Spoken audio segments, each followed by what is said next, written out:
Hey everyone, welcome to today's Stardew Valley stream featuring nasally tired Alex.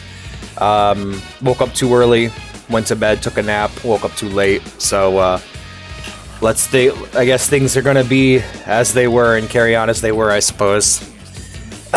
Well, here I am. Hello. Hope you guys are doing well tonight. Just to remind any viewers and anyone who has Stardew Valley and is also a subscriber, they can join me in the game, and we can all play together. So I just want to encourage you guys to do that if you haven't done so yet. This farm has room for more people. But yeah.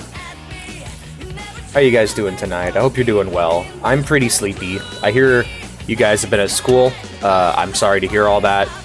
Panseep's been having one of my viewers, Panseep's been having a very rough time, so go ahead and give him some love. Blue Wolf, same thing. It's just dude opened up to the wrong people and is getting screwed for it, so go ahead and send him some love if you guys get the chance.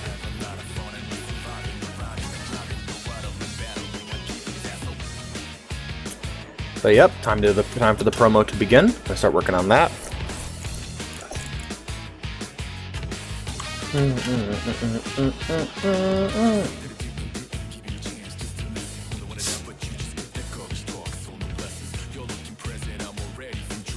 Take my medicine real quick.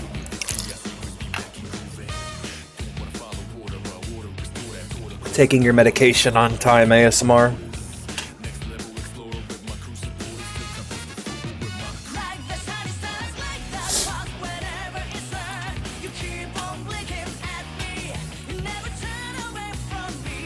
Hi there, Mr. Panseep. How you doing, man? It's good to see you.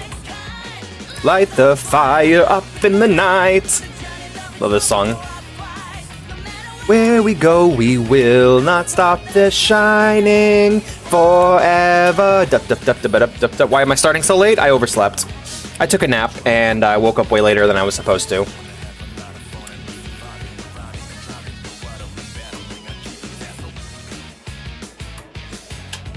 Typical cat excuse.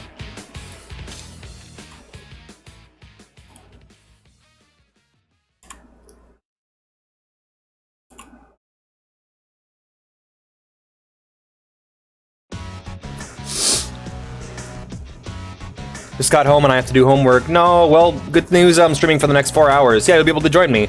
Happy, happy, happy.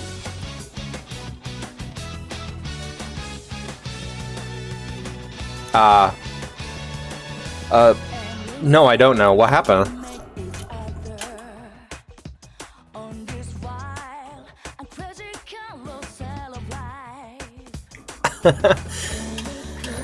I don't even think 4 hours could save me. Oh, damn, is that bad?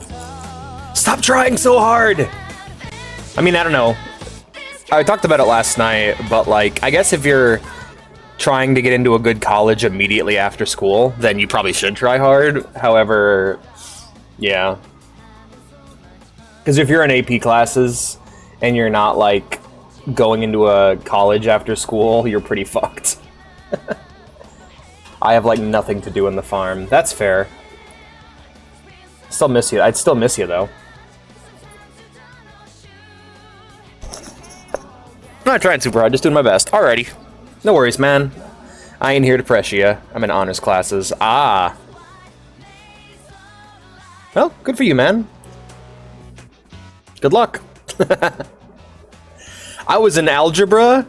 I was in algebra all the way to like 12th grade, dude. I never got into calculus or pre-calc. I was exclusively in algebra 2 and 3 all the way up through high school because I knew that I didn't give a fuck about that shit, but that's just me.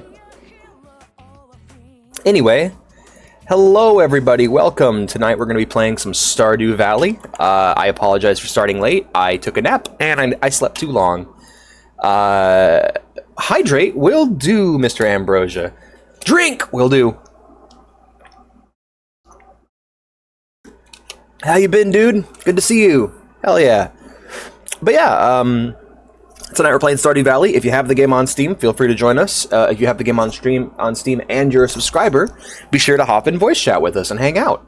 Right now it's just me, little old cat. I hope other people join, but I can be small and lonely for a stream. It's okay. It's not the end of the world.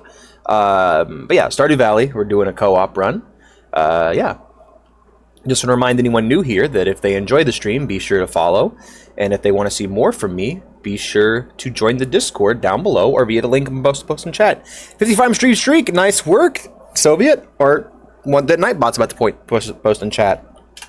Also, people are now allowed to play games in the chat using the commands !points to see how many points they have, and then !slots or roulette.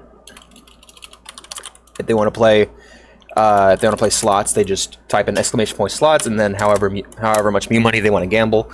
This is fake gambling, no real money's involved. Just letting you guys know it's something fun you can do in chat if you get bored. But yeah, thank you all for being here, and I think we can go ahead and get started.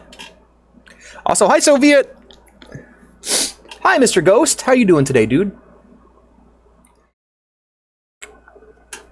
Also, if I get any of your guys' genders wrong, please correct me. I don't want to be calling you the wrong shit and making you feel uncomfortable.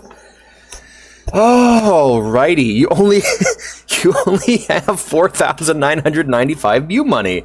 You're doing good? That's awesome, man. I'm glad to hear it. It's time for Fuzzy Farm to continue. Yeah, right now on Fuzzy Farm, not much is going down. We've mainly just been hanging out.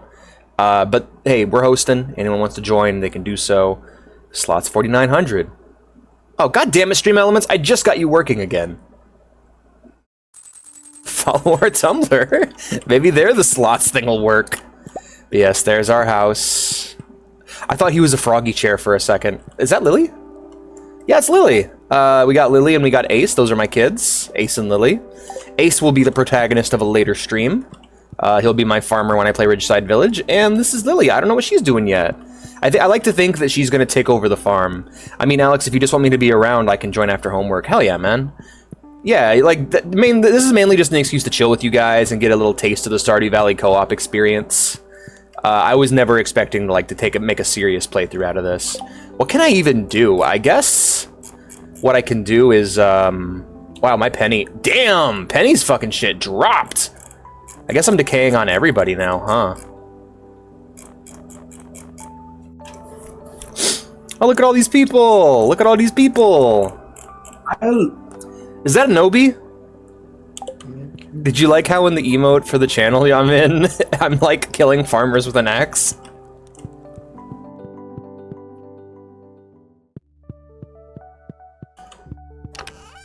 Did he just join and leave? Uh-oh, am I in trouble? No, okay. But no, in the status for the stream, I'm like killing farmers with an axe. What? I'm killing farmers with an axe. It was supposed to be a little farmer emo, but it didn't work out. I like to tell little stories with emojis. It never works out the way I want it to.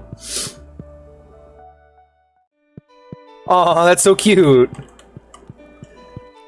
All right, let's check out the farm. Oh yeah, it's a beautiful autumn day. Autumnal. My flowers are growing. Let's go ahead and water them. Oh yeah, I was planting some honey. Or I wanted to get some, I was told that if you put flowers down, honey does better. So, hydrate will do. Ambrosia. My Ethernet's cable isn't plugged in. How dare you! A woodchuck ate my internet wire. No, go ahead and water some Alex. Yes. I'm a cat who can handle their water. I won't, like, freak out unless you, like, do it out of nowhere. More water? Okay. I need to get another bottle. Must retrieve additional water bottle.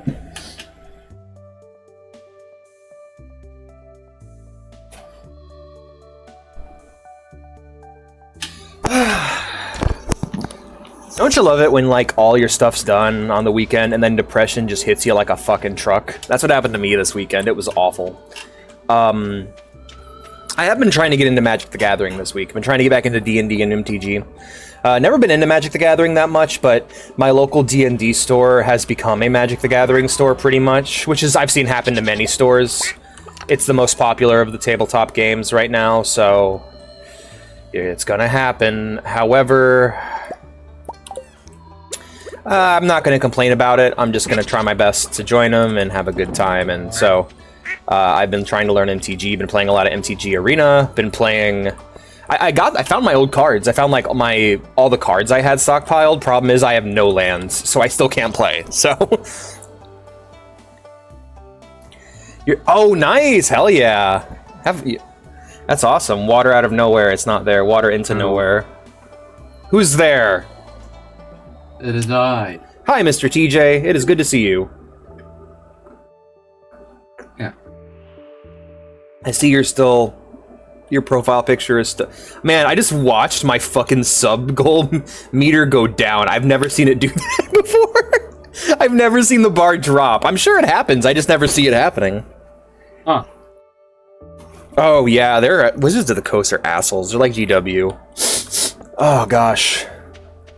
But MTG Arena is really fun, and I'm enjoying it. And D&D I plan on returning to because it's one of my passions. I love the Forgotten Realms universe, and I love my character, Amontillado, and I can't wait to spend more time with my beautiful gay criminal sorcerer, who I have been thinking about ever since I played him, and I got themed dice for him and everything. But yeah, how you doing, TJ?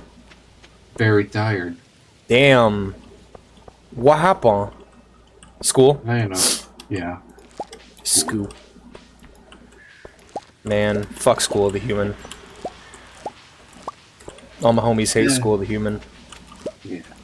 I mean, you're in like trade School of the Human, so it's different, but Yeah. It's still very tiring. oh yeah, Starfinder looks rad. Yeah, I can imagine. One day maybe I'll go into college for a topic I'm like genuinely passionate about. I'd love to do like a course on mythology and shit.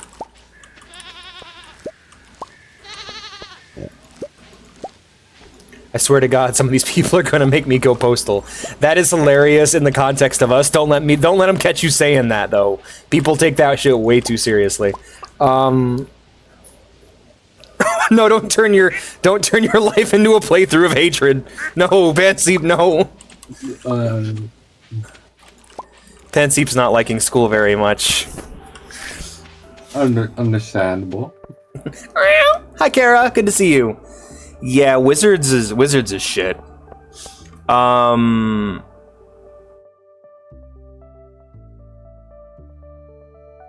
Just a small little goblin. But yeah, how's Pathfinder treating you? It's jokes, of course. I know when I made those kind of jokes though. Oh boy. Actually, I never made those kind of jokes. That was a line even I considered too far. Oh yes, my fish farm. I forgot. My ill-fated fish farm. Oh man, that does not work without the automation mod.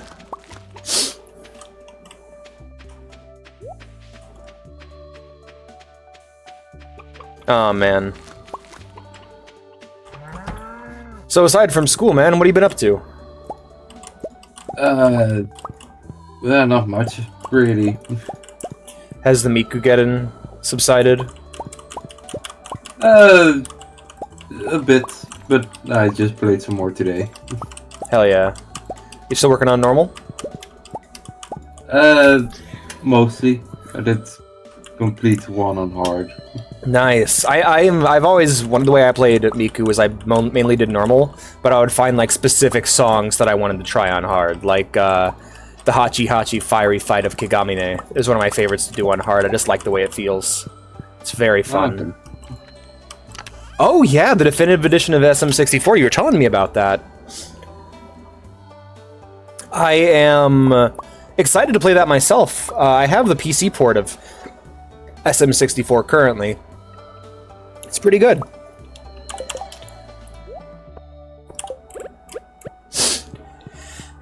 Learning more and more about it. Yeah, man. No, I've mainly just been playing. I've been playing some TF2. Really enjoying myself. That is an evergreen video game that never stops being fun. Especially now that the bot-apocalypse seems to have ended. Really good time. Been playing a little bit of everything because the way I played TF2 is the way I played Overwatch, which was by trying to be a good teammate. Basically, if you see somebody not playing a character that needs to be played, you play that character, and that's how I play TF2. So I was mainly playing the Scout, the Heavy, and the Engineer all day, and that was really fun. It also helps that, like, TF2 doesn't have any characters that just everyone fucking hates. Yeah. Also, speaking like about TF2 being saved, it means my name is in Valve HQ. That's pretty cool. That's awesome. Mine too, probably, because I filled out that same petition. Yeah. Do you want to sign this petition? 15 stream streak. Nice work, Kara. Working on a bard now that can just cast certain spells through solid walls, unless it's lead walls. Ah, I see. Download it, unzip the contents, and put it in a designated folder for it. Drop a Z64 file of SM64, then run it. Send it my way, Pansy. I would appreciate that. You don't have to, but if you could find the time to help a boy out, then feel free. Hey, that's awesome. What reminds you, my friend? Oh, you got this? Alrighty. Hey. Me and TJ have to run the whole farm by ourselves. It's very tiring. Everyone else is out gambling. No. Dude, it's so fucking easy. No, I know. I'm just saying, send it to me so I can quickly and easily find it when I have to set it up. Do you got any milk? Me? No. Huh. Okay. Right, I need more ore. I guess it's all gold ore today. Goldor sounds like the name of a character. I am Goldor. I am a Goldor, the dwarf that encased himself in solid gold. Why'd you do that, man? Words are hard. You have a prize ticket, right? I do. Yeah, I'm heading over there, so you know. All right, I'll join you here in a moment. I gotta go ahead and put a bunch of shit in here. That's a truffle. We'll go ahead and put the blackberries in here. There we go. All right, let's go. Pantseep says, Alex, come fix your shit. The on-screen chat broke. Oh shit! It sure does look broke. What the hell? Sorry, YouTube viewers. Yeah, the chat's broke on screen. Let me go ahead and fix that here in a second. Oh no. I like how nobody pointed it out. What Pant meant by going postal was that he was going to ask people to sign his petition. Sign this petition. Alex, don't fix it. I love how nobody noticed until now. We're 17 minutes into the stream. Yeah. Most of you have been here this whole time and nobody pointed it out. I'm not mad. I just think it's funny. All right, let me, lost and found. Okay. What'd you get? Apricot tree? Orange. I got a peach sapling, which I will go plant. Oh, we gotta get out of here before he sees us. We're not gonna get in trouble. I just think he's stinky. Indeed. I didn't catch your joke. I did it in 5 minutes. Shame Nintendo told it to look at the flowers. In 5 minutes? So here's the thing for you guys, and this is a public service announcement. Everyone knows that the more you talk about fan games, the more you talk about piracy sites, any kind of thing like that, things that make the internet awesome, the more likely it is to get shut down. So I will let you know some things you can avoid doing. Rule number 1, never post them in a Discord. Never post them where they can be seen publicly by a lot of people. Instead, send it in a DM. Somebody asks you, hey, where can I go? Send them a link in a DM to one person. And there you go. That's Alex's pro tip of the day. Hey, hey, hey, it's the cat of the day. I have both cats. Hell yeah. My house. Damn, they love you, man. You're a cat magnet. I gotta fix the on-screen chat.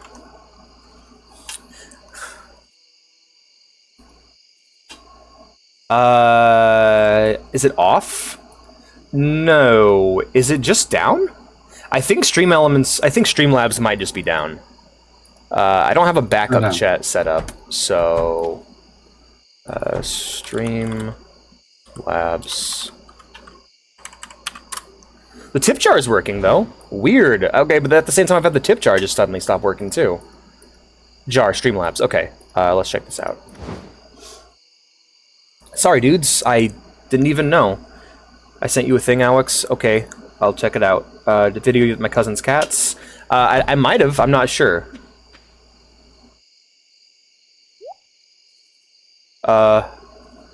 Don't post piracy links in my Twitch chat. Trying to think of other things I can say just to like fill dead air while I gotta fix this shit. Alright, I'm copying the link. And it should work. We shall see. And say something in chat real quick. Go ahead and test it out. Oh shit, I just accidentally opened up. Asked me if I was okay. Oh, studio. Cool avatar, bro. Oh. Damn, when did you post it?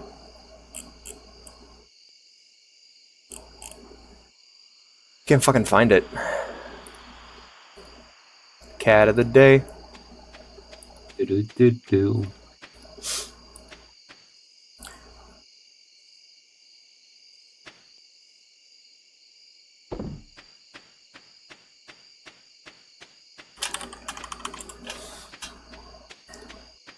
I had a quote-unquote friend, I had a quote-unquote friend just tell me the following. I'm giving you an official warning referring to something as a plantation, and if it's legal to have your viewers work on it, is very, very heavily implying things I don't think I want you to imply. I have removed the message from Discord, and I ask you keep the rules in mind when using the self-promo channel. One more warning, and I will be removing you from the Discord. And, yeah, my response to that is... If you think I'm a fucking slaver, if you think I'm pro-slavery, then I don't know, man. I know there's whacked out people on the internet out there. I was joking.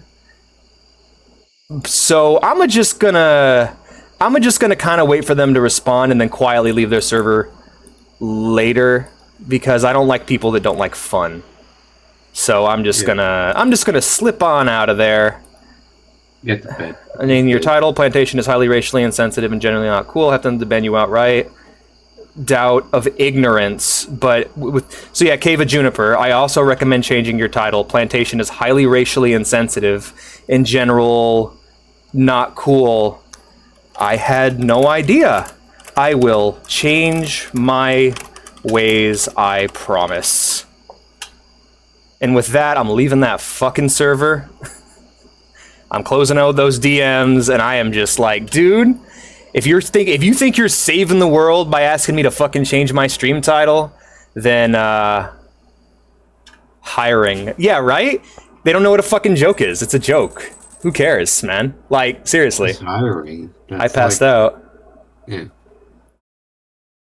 It's like, I will change my ways. You have corrected me. You have...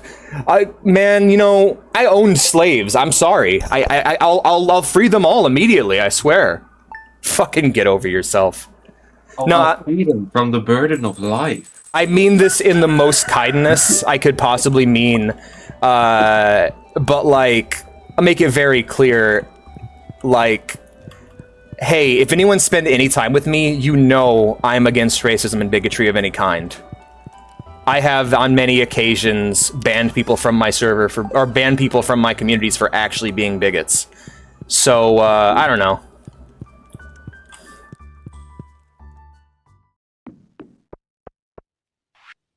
Begging people to look up, don't say plants in our Discord, right? For real, though. Oh, we lost a bit of money. Fucking... Yeah. You didn't sleep. That's true. Oh man, no, it's just like, I was thinking, I watched a great video last night. Dude, clip that. Don't clip that. I was watching a video last night. It was brilliant. One of my favorite videos I've seen in the last few months. YouTube's been a fucking dumpster fire for me thus far. But... For these last few weeks, I've just had a hard time finding anything to watch on YouTube. But it ain't YouTube's fault. My recommended has just gone to shit ever since I started doing YouTube Monday. However, what I will say is that... No, I meant something... I was being edgy. Like, I'm not gonna pretend like, oh, I wasn't referencing slavery. I was referencing slavery. Yes, it was a slavery reference. Why? Because that shit doesn't happen anymore! And the fact that people did that is fucked up and evil and wrong and ridiculous. It's ridiculous to think that at any point people were owned, and still are, by the way, not in plantations usually, usually in factories. If you want to talk about real slavery, we can get down to that, but I don't think we wanted to, because hey, if I wanted to reference real slavery, I'd say I'm running a Nike factory. That's real modern day slavery. That's where that shit's going down. I'm not referencing fucking current events. It was a joke. And if you didn't think it was funny, that's fine. More power to you. It's within your right to say it's not funny. People post a lot of shit in my server I don't think is very funny. That's fine. It's not for me. If you don't think it's funny, it's not for you. Everything is subjective. Gonna have to change the name of Plantation, Florida. Probably got a response too. I was just kind of making a snarky response of, I'm going to change my ways. You saved me. You saved my poor viewers from slavery. Like, that bitch knows me. We've talked. You know better.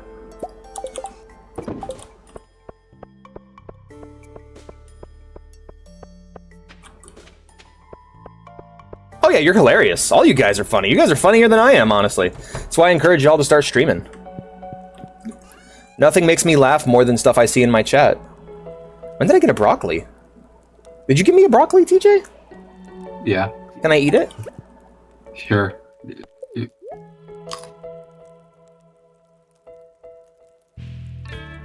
You're pretty funny. You guys, no, you're funny. You guys are funny. Kara, you're funnier in chat than you are on voice chat, and you're funnier on your own stream. Let me just say, I'm sorry for stonewalling you the other day. I was like really tired when you hopped in and started making jokes. I was just exhausted. My energy had completely gone out of me, and I wanted to go hide from the world. When did you eat Broly? When did you eat Broly? Now. But no, I'm hurt. I don't like that. I don't like when people are like, behave a certain way or I'll ban you, because then I'll just leave on my own, because I should never have to think of that in a community. And if you want people to think regularly of being afraid of being banned because they upset you, you shouldn't be running a community at all. And if Kava's normal viewer turnout is one thing, I get that vibe. Yeah, I gotta wait on deck to put windows on. Absolutely. I got another ticket somehow. Huh. I'm gonna go turn it in. But no, it's just... that kind of thing irritates me. I don't like that. Also, hiring people to work on my plantation. The reason I use the word plantation is because it was edgy, because... yeah, I think edgy shit's funny. I have an edgy sense of humor. Anyone who spent any time with me will know this. You know, anyways, I watched a great video. The only pays us is Snicker bars. Damn. Don't tell him. Don't tell him. Sheesh. Shush. Help. Though it's the worst, dude. It's the worst feeling ever, Kara. And I know, because whenever I'm in call with you guys and I joke and you guys don't laugh, I'm like, oh, I can go. I should go dive into my garbage disposal. Today I have not improved on Guilty Gear Strive. Yes, you have. You just don't know it. Don't worry. You're gonna be aware of some tech you unlocked today about like sometime in the future, and you're not even gonna know it. A tiny tour? I would love a tiny tour of that game. Hell yeah, man. Well, I'm gonna go dig a hole. Right? It's the worst. It's the worst feeling. And it hurts too, especially when people make their displeasure with whatever joke you're telling known. Like, if they make their displeasure known, it's like, dude, it's soul-crushing. Because and it's also very angering, because what you're doing is you want to make them laugh, you want to make them smile, right? But if someone not only doesn't laugh, but goes on to tell you you're not funny, to insult you in that way, it's like, damn, man, it really hurts. And I'll be honest with you guys, it's one of the things I have a hard time dealing with. I've talked about it in the past. There you go, see, you improved. You just didn't know it. But yeah, I watched a fantastic video on the aftermath of 9/11, and specifically how like the early 2000s responded to it, and how like media as a whole changed. And one of the interesting things in the video I wish they got into is like talking about kids who were not affected by 9/11, specifically early Gen Z kids like me, who grew up not knowing anybody that had died, not knowing anyone who had died in the World Trade Center bombings, not knowing anyone from the events, and just being told that it was super important and that we couldn't question anything our country was doing because of those bombings. That's the experience of 9/11 I grew up with. So when I got on the internet, seeing people make fun of it was natural, because it's like, oh, this thing that has been used as a cudgel to tell me that I can't speak my mind or have an opinion, this real event that's being used to bludgeon me my entire childhood life, of course I'm going to crack jokes about it. And hell, there you go, the birth of edgy humor. All you have to do is tell someone they can't say something, and then that thing becomes comedy gold, because part of humor is subverting expectations and accessing taboos. People say 2010 isn't Gen Z.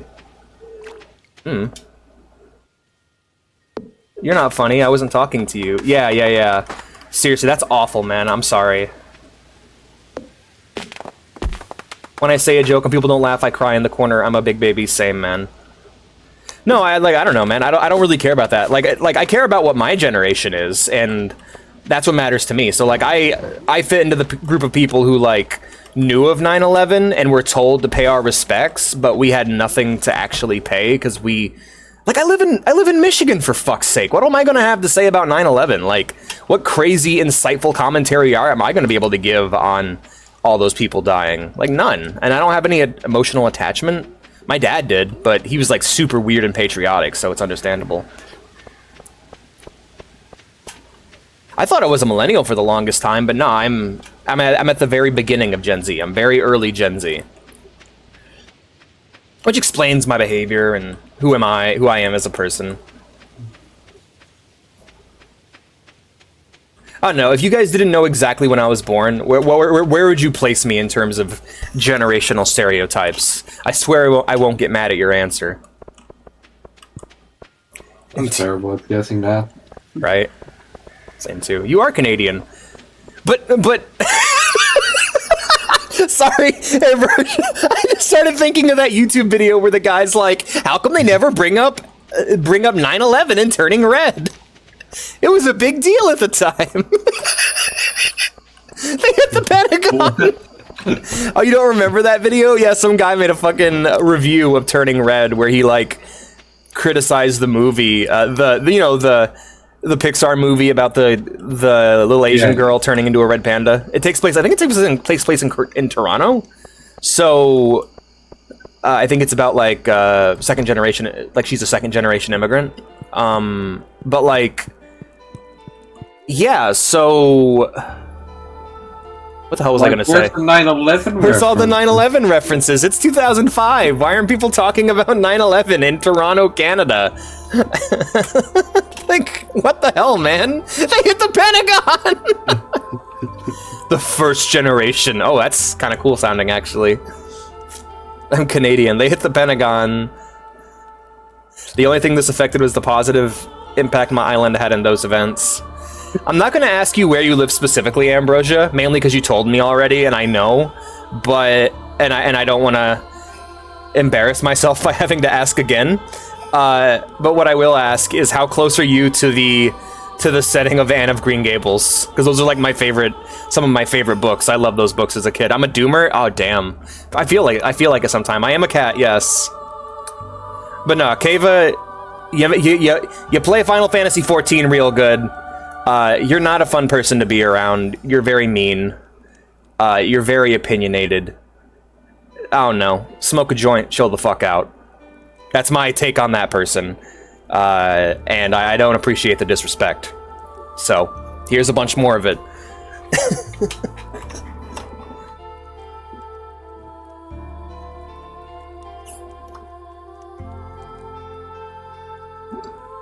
Yeah, we should. Actually, once we finish this year of Stardew Valley, we're going to be starting up. I'm going to be starting up a fresh playthrough of the game with my beautiful Vieira, who I am very proud of. Me and the girlfriend worked hard on designing him to be as fuckable as possible. And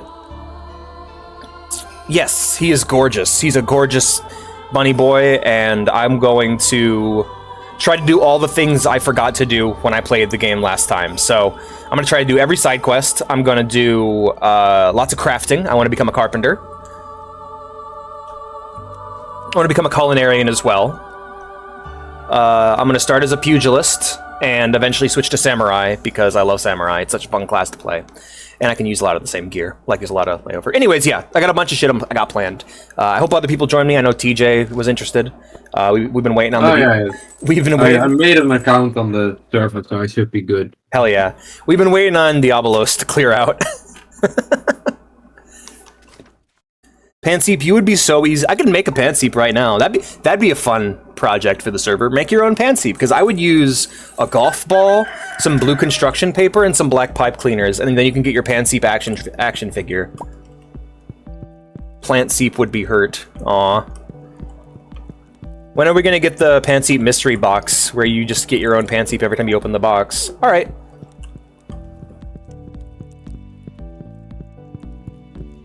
I mean, they were still going to make that construction paper anyway. But yeah, ping pong ball, 2 lines on it with a Sharpie marker. You then take some construction paper, make a cylinder, make a little circle to fit into the bottom of it, poke 2 holes through it, run a pipe cleaner through both ends and bend the little feet, and then do the same with the sides.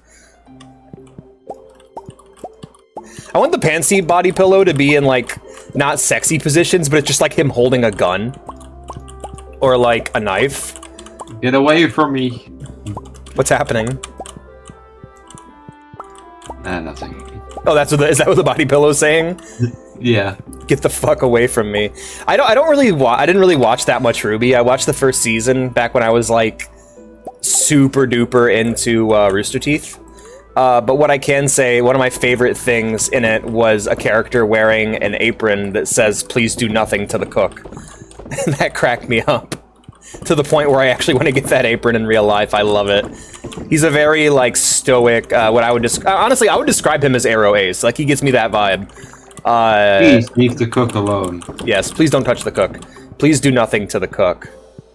Are these roses for anything, or just sell them? The ones growing next to the beehive? No, it's just the ones growing at the, you know. Yeah, show me. These ones that were growing here. Oh, I have no clue, man. They changed color, though. Look at that. Yeah, that's because I've multiple.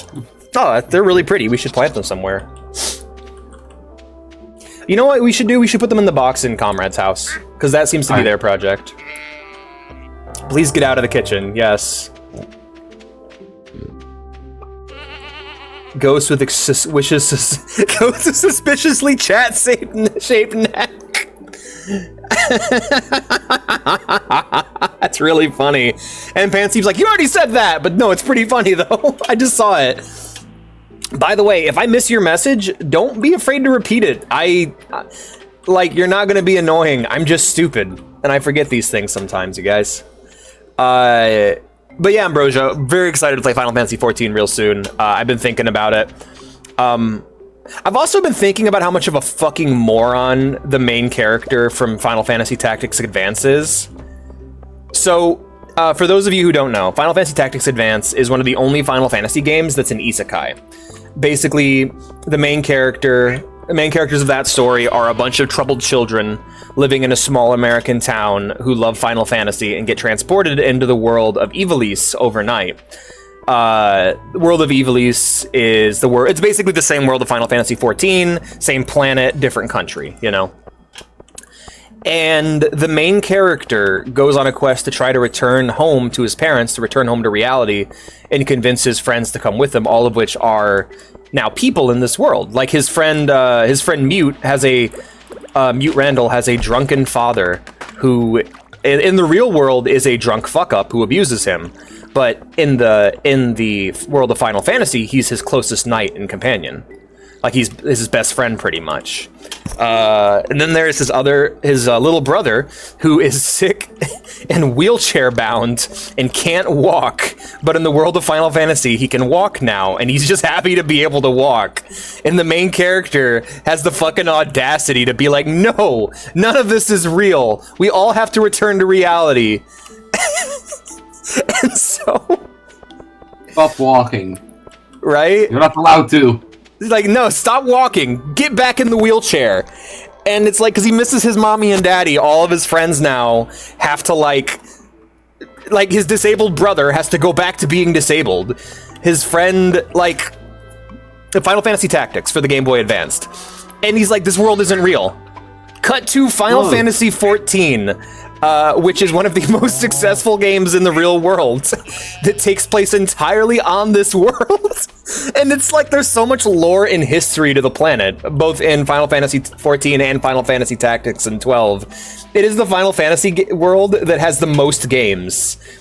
Final Fantasy Tactics Advance, Advance 2, Crystal Defenders, Final Fantasy 14, Final Fantasy 12, and its spin-offs. Like, it has so many games in its world, and the maker's like, no, it ain't real, though. It's like, motherfucker, there's so much history. Not to mention 14 parallel worlds, all with their own cultural identity and lore. He is the wrongest that any Final Fantasy protagonist has ever been, and it's fucking hilarious. Like, Cloud thought he was a different dude. Like, he's a brainwashed, like, yeah, he's like a fucking brainwashed soldier who thinks he's a completely different person because he was, like, mentally reprogrammed. And he is less wrong than fucking, the main character of Final Fantasy Tactics Advance. The world isn't real. Motherfucker, there's like 8 games in this world, and a franchise that notoriously does not make games in the same world over and over again.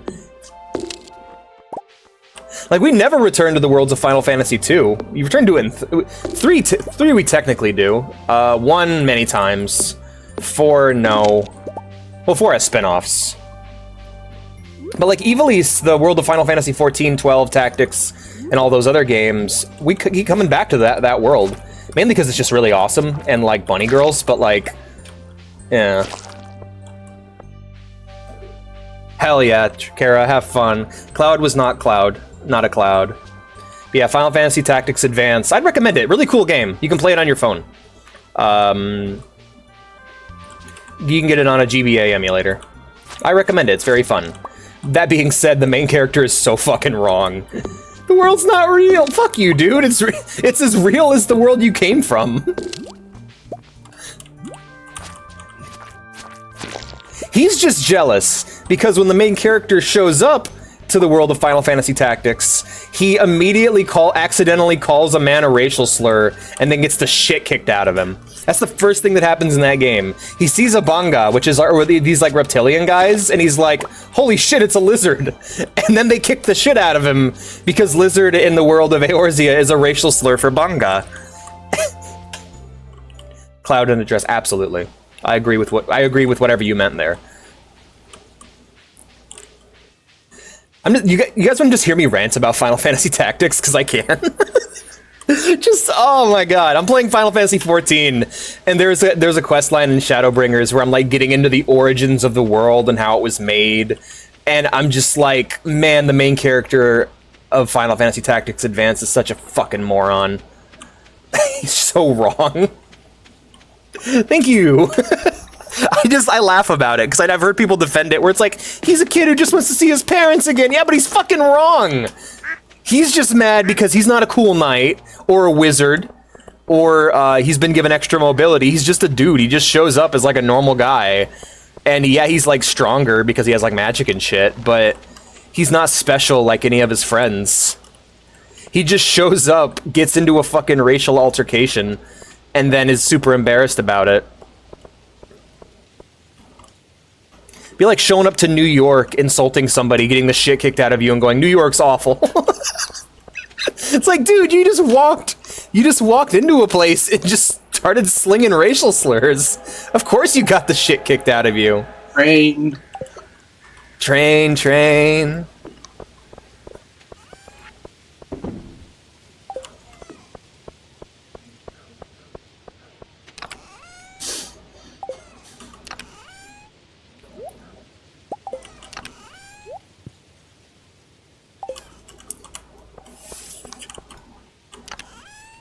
Don't be racist and I am a building is pretty great. I've been thinking about that for a while. Love that video.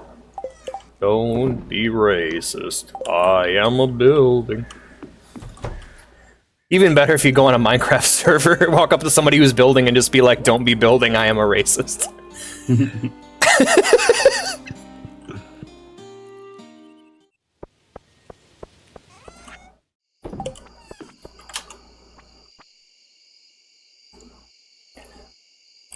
Let's just make sure. Yeah, there we go.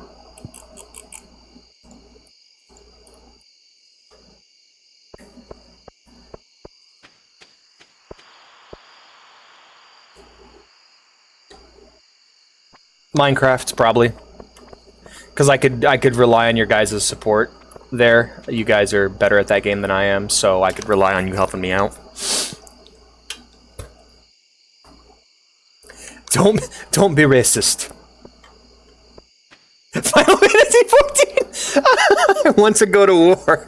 Yeah, right. Don't be racist. What I always give her that accent. That's not how she talks. Don't be racist.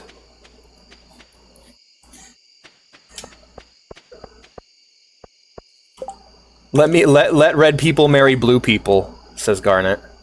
God, Garnet's the best. I wish Garnet was real. That was my takeaway after watching all of Steven Universe and Steven Universe Future, which is fucking amazing, by the way. My takeaway after it was all said and done was like, man, I'm so sad. I wish Garnet was real. Like, what an awesome fucking character. It's like finishing Metal Gear for the finishing Metal Gear Solid 3 for the first time and just being like, man, I'm so sad. I wish the boss was real. Final Fantasy 14. Oh yeah, no, honestly, that'd be a decent world because you could still live a full life as like basically my prerequisite to any sort of fantasy world. And I'm honestly shocked Square Enix hasn't had like a Final Fantasy 14 isekai anime made yet, by the way. Very shocking. However, what I will say is that any sort of fictional world and whether or not I will go there is defined by how happy can I be being the person I am now in that world. And in Final Fantasy 14, I could become like a chef, I could become a blacksmith, a carpenter. There's a lot of professions open to me, and there's like no barrier to entry. Anyone can go and get a pickaxe from the mining guild and start mining. Anyone can go to the culinarian guild, get a fucking pan and start frying, you know? Mr. Blue! It's good to see you! A war that won't affect any of us because we are Warrior of Light's income be raised. Yeah. I wouldn't want to be Warrior of Light, honestly. I mean, I don't know what the fuck goes down in Endwalker, but it seems like if you're living in Ul'dah or Limsa Lominsa or Gridania, like any of the main city-states, you're pretty safe from the front lines. Because most of the warring is happening in, fuck, I always forget. Is it Ulmore? No, not Ulmore. Fuck, I always forget the names. Japan. Let's say Japan. Japan and Alamigo is where the fronts are. What words are you guys yapping? I'm sad. I'm so glad that was Otacon. That's what motivated him to make Metal Gear Rex. That and Gundam. He watched Gundam. To make cool robots. He does. What words are you guys yapping? We're talking Final Fantasy shit. But basically, the starting towns, as long as you're in those towns, you'll be safe from the war for the most part. Sure, you might walk out the front door and get eaten by a turtle, but I mean, that's just an occupational hazard. What words are guys y'all Morton? Right? But no, I think the Warrior of Light would be the most affected, because I can't imagine, like, what would it be like to just stand in an AoE and get, like, fucking cooked, and then you feel that, and then you die, and then you come back. Like, what a horrible experience that would be. Yeah. Don't stand in an AoE, dumbass. But it's still, regardless. I wanna know. You wanna know what it feels like to stand by in it? You know what? To be fair, I figured, I bet it's like getting stung by a bee. Or like breaking an arm, where you're like, it happens to you the first time, and you're like, that ain't so bad, you know? Once you get fried once. Because, like, when I die in Final Fantasy XIV, my biggest fear is that my teammates are going to be mean to me. Because I can't handle that shit. I will just leave. I'm also DPS most of the time, so people don't even pay attention to me. You get the Madoka Magica treatment? Nothing about Madoka Magica gave me the impression that that treatment was pleasant or wanted. Oh, hell yeah, Isle Delfino? Like, I love Isle Delfino. Such a great place. I mean, hell, the guy from Zelda, the mailman from Zelda shows up there. Man, it's crazy to me how much use those Nintendo 64 Zelda and Mario models got. Like, those are in so many other games. Like, there are so many Zelda Ocarina of Time models that got used in Animal Crossing, like, all the way up until the Wii version. That shit's awesome. I love that. As a kid, I would see that and be like, no, that's lazy, that's dumb. But now as an adult, I think that's the coolest shit. Hell yeah, man. Recycle those assets. But what should I do with the grapes? Go ahead and put them in the box next to the fish ponds. We go ahead and just make those into jam. Alrighty.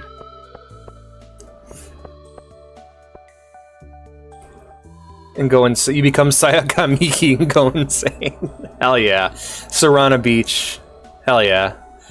What's it like to stand in an AoE? Many people have died, some by bad luck, others by sheer stupidity. I mean, really, why would you just stand in fire? Anyways, that didn't bother the kid none. Hell yeah. No, I'd want to be Tiffany. Like if I was I think that's his name, right? You can call me Tiffany. From Sword Art Online Abridged. Like, I'd want to be him. Just the blacksmith. Just do a simple job in this fantastical world. Guilty Gear Stride. Hell yeah. Hell yeah, Tiffany. Serena Beach. Serena Beach. Oh, Beach. It's Beach. Gotcha. Oh, it's a bait maker. That's actually really helpful. I can use this now. Your flowers are ready. Yep, don't worry, I'm letting them stay that way. They're there for the bees. They're not for me. Ah, okay. You'll hurt the bees. The bees. The bees are here.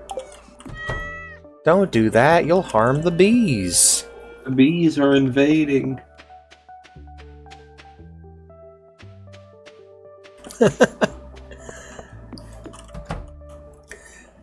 I'm a big fan of Nago Ryuki's theme that tells you how he doesn't like his steak. Well done, how dare you!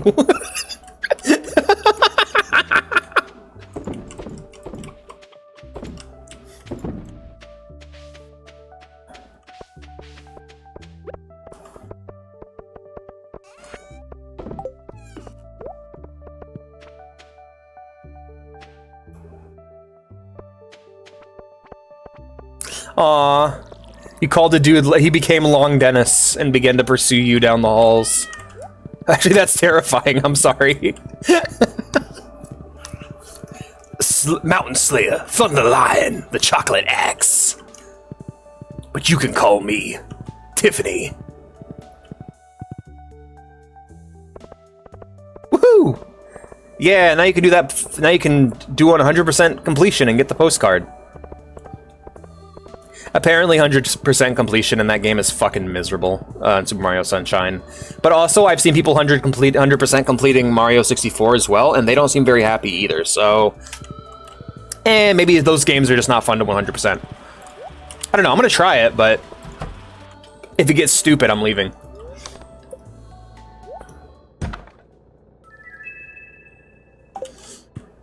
Sims, so I could be your god. Assuming that I wasn't in the game too.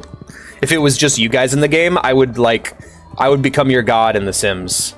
Oh yeah. If I had to join you, Final Fantasy XIV, because Eorzea is like an awesome place. It's like genuinely one of my favorite video game settings. It's like, alright guys, our game has no voice acting. What should we do? Well, let's just have every single conversation be paragraphs and paragraphs of cultural enrichment and lore that tell you everything about this world down to its last minute perfect detail. Which is a style of writing I thought had died. Like, that style of writing is super common in, like, old RPGs like Pillars of Eternity or Fallout 1. But, like, God, I love that shit. Because I'm a nerd for that kind of thing. And to be fair, it's also like really well written and funny, and the characters are likable. I'm command grabbing Lex and making him play. I don't want to be command. I do plan on getting Strive. What class would you be? I don't know. Because now Blue Wolf has a playable. Or together you choose. No, you have to be in the game. Okay. I want to play Giovanna. She looks cool. I like her tiger. But yeah, Blue Wolf is playable in Final Fantasy XIV now. Like the paintbrush class. I don't remember what it's called. You'd probably be, I don't know, you'd probably be something really edgy, but like looking really dorky about it, Panseep. Like you'd probably be like the Reaper class, but you'd like have a giant Q-tip. It's a dog, not a tiger. Sorry. Oh, you guys are going to a movie. Nice. Yeah. Pictomancer, there we go. Rem's class from Final Fantasy VI.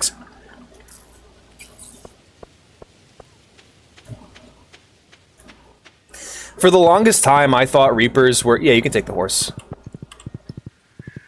James Baxter. Ah, yes, the two bears. They defend our land. Let that be me. Okay.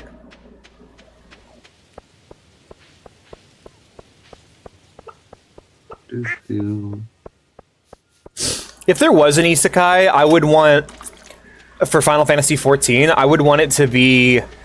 I would want it to take place right after the realm got reborn, and be about a bunch of friends playing the game, like on PS3 and whatever. And... I'm trying to think of what I want. Play the game on PS3, and like basically set it in that time period, and then they all grow up as adults, and they like leave the game behind and go to live boring lives that they're not exactly satisfied with, and then they all die accidentally, and they all get brought into the world of Eorzea, not as the Warrior of Light, but as just a random citizen. Let me... Everyone calls Ogre stupid and it true. Ogre barely even literate. Ogre finally finished playing Shadowbringers, but Ogre only can identify surface level themes like hope and loss and can't comprehend deeper ideas like the right to exist that make Ishikawa's writing a modernist classic. Ogre is so dumb, it makes Ogre sad. At this rate, Ogre will never understand 5.3. Oh, that's delightful. I don't like that Mario picture you posted, Pansy.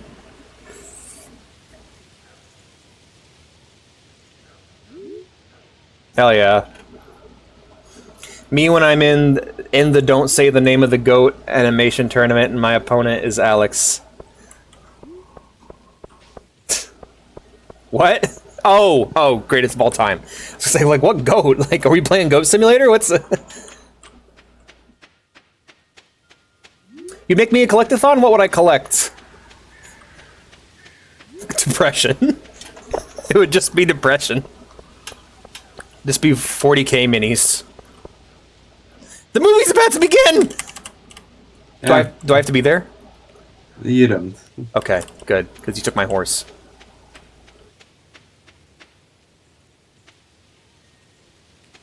These nuts, damn. These nuts. I quit Shadowbringers for the dumbest reason, and it was just... I got to level cap, and I'm just like...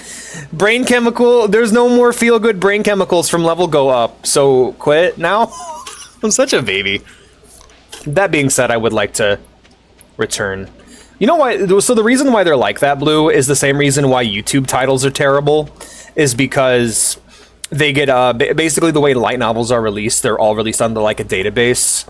And whether or not they get picked up for distribution is dependent on what grabs people's attention. So, and those titles just don't go away after they get picked. That's why isekai titles are so fucking awful. It's because they start as light novels, and light novels just have fucking titles like that. And to be honest, even pre-modern era, I was thinking like one of my favorite one of my favorite light novels that I've read is Death Note Beyond Birthday Ryuzaki, the Beyond Birth... No, it's Death Note BB Beyond Birthday The Ryuzaki Murder Case Files. And it's a long-ass title. Or L Changed the World. Like, L Changed the World wasn't bad, because that was a light novel and that got adapted into a movie. And really my only exposure to Japanese light novels is, That was a terrible movie. Oh, you didn't like it? No. Huh. I've heard really good things about it, but I haven't seen it yet. In the game. Oh, okay. Hi. Feya's awake now. I was thinking another stream I want to do with Feya is I want to have her play Portal and have me there for emotional support. Because she's terrible at puzzle games. What'd you say? You could also do a co-op. Yeah, but we're gonna do. I want to show her Portal 1 first. Yeah. Basically, I have this theory that like Portal and Portal 2 are the best beginner games for like aiming on PC. Like if you don't know how to aim good and you just want to play a fun puzzle game that makes you feel like you're really good at shit, Portal's great. Hey. Hello. Well, me when I'm in a goat tournament, my opponent is Goat Simulator, right? You collect Steam keys. Hell yeah! That time when I got reincarnated as the Reaper and proceeded to have a harem where I ended up being the most powerful being of all time. That sucks. Like, the fact that people find that appealing to me is fucking embarrassing. I don't know. I think super overpowered characters can be really boring sometimes. Sorry, gang, my emotions are so out of whack, I can't Stardew today. Don't worry, comrade, we will Stardew in your honor. Also, I'm really happy to see you. How you doing, friend? Aside from your emotions being out of whack. It shouldn't be gated behind a game. Yeah, the problem is, Ambrosia, is my anxiety has gotten so bad when it comes to the internet. I have learned that my social anxiety appeals almost, like, it applies almost entirely to the internet itself. I have so many traumatic experiences from voice calls and from DM interactions that I can't. Like, you can ask these guys. I try to hang out with them on the daily. My subscribers specifically. I try to hang out with them somewhat daily, but I haven't been able to lately because I just get really scared and and like tired and depressed, and I can't be in call for very long. I can talk to people IRL just fine. Like, I've been actually getting out and socializing more, which I've been really making an effort to do. But when I did the same thing for Discord calls, it led to me getting really depressed and having to stay off the internet for like a week. So, oh damn, I'm sorry, comrade. Hang in there, buddy. Get cozy, get some ice cream, and just chill. Thank you for pets. I appreciate. Jessica! I thought you were referencing Jessica Jones, but yeah. No, I appreciate it, and I'd love to spend more time with you guys, but like, even outside of the, School of the Cat structure, that being said, I am broken, and I have a hard time interacting with people on the internet. Like, I watch your guys' messages in the server all day. I'm not doing anything else. I don't know what to say. I feel like I should respond to everything, but like... You don't have to. Oh, nice. Poppy seed muffins. I had a poppy seed muffin for breakfast. But I just want to let you guys know that if I don't respond or talk to you, it's not because of you. It's because I'm a broken person. Right. Yeah, no, I mean, honestly, I don't got any... There's nothing wrong with isekais. I just think that it should be... Like, my favorite isekai, to this day, in terms of, like, video game theming, like, if we're not including, like, Chronicles of Narnia or Wizard of Oz, my favorite isekai to this day... Or, sorry, or Labyrinth, or Return to Oz. Labyrinth is really good. Labyrinth is my favorite isekai. However, if we're not counting any of those, my favorite to this day is Mogworld. Mogworld is a novel by Yahtzee Croshaw of Zero Punctuation fame, and what it's basically about is the experience of being an NPC in an MMO before the MMO goes live. Main character is just some random goon, some random mob, and he gets to experience humans basically invading his world, and also not being able to die, and what that causes. Entire villages. There's this one part where entire villages of NPCs are holding like a contest and like thinking of the most creative ways to kill each other and themselves because they just can't die. They just respawn, so they're like, fuck it, hey, what's the fanciest way you could fucking bite the dirt? Very good book. Very funny. Good. Yeah, because me being spooked is the answer. My favorite isekai, though, is Labyrinth. The David Bowie movie. Very good. Hell, I've been working on becoming the Goblin King in Magic the Gathering, so I've been listening a lot to the soundtrack for that movie, which is fucking fantastic because it's David Bowie. What media is this? It is a novel called Mogworld by Yahtzee Croshaw. You can also get it as an audiobook. I recommend the Audible version because the writer does the narration. Firework up the S is always a blast, but it's pretty good. Me when I'm in the Tournament of Power? Hell yeah. Yay, opioids.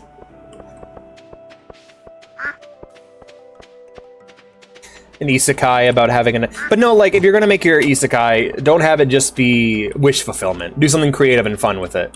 Like that Dragon Ball Z isekai, where the guy reincarnates as fucking Yamcha before Yamcha dies in Dragon Ball, and he's a Dragon Ball fan, so he knows it's going to happen. So he has to train so he can avoid dying as Yamcha. He's like, oh, I'm in Dragon Ball, awesome! Fuck, I'm Yamcha!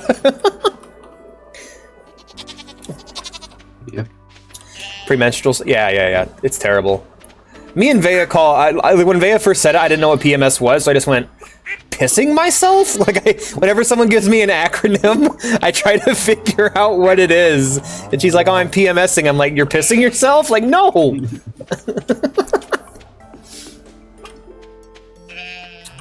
Vea's the same way, but also I get like that too.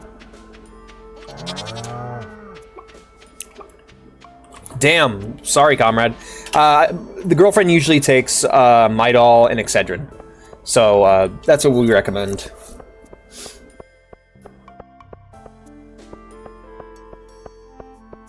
After that, I'm bad. Damn. Bad blood. Sorry. Thank you, I'll check those. Yes, I recommend it.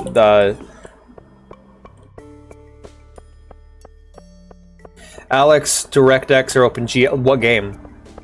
Because some games OpenGL is better, some games DirectX is better. Like, for example, Deus Ex, it looked like shit and played like shit on stream. I was fucking with the settings, switched it over to OpenGL, now it plays like a dream. So... Don't know, I've never played it.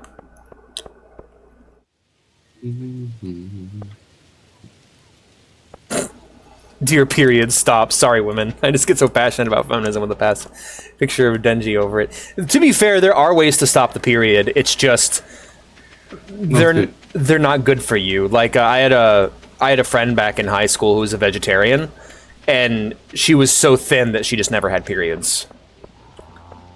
Not a good thing. Yeah. And she was really scared because she was worried she'd get like ovarian cancer later on, but she wasn't going to stop being a vegetarian because she was a vegetarian for moral reasons. And she wasn't like dying or anything. She was still healthy at the time. Wow, yeah, no. Dear, I'm guessing it's by choice the chat don't work? No, it's by Streamlabs not working. The chat don't work. Yeah. Thanks, Streamlabs. Wow, yeah, no. I'm going to the Skull Caverns. Take me there. Take me there, Pam Seep.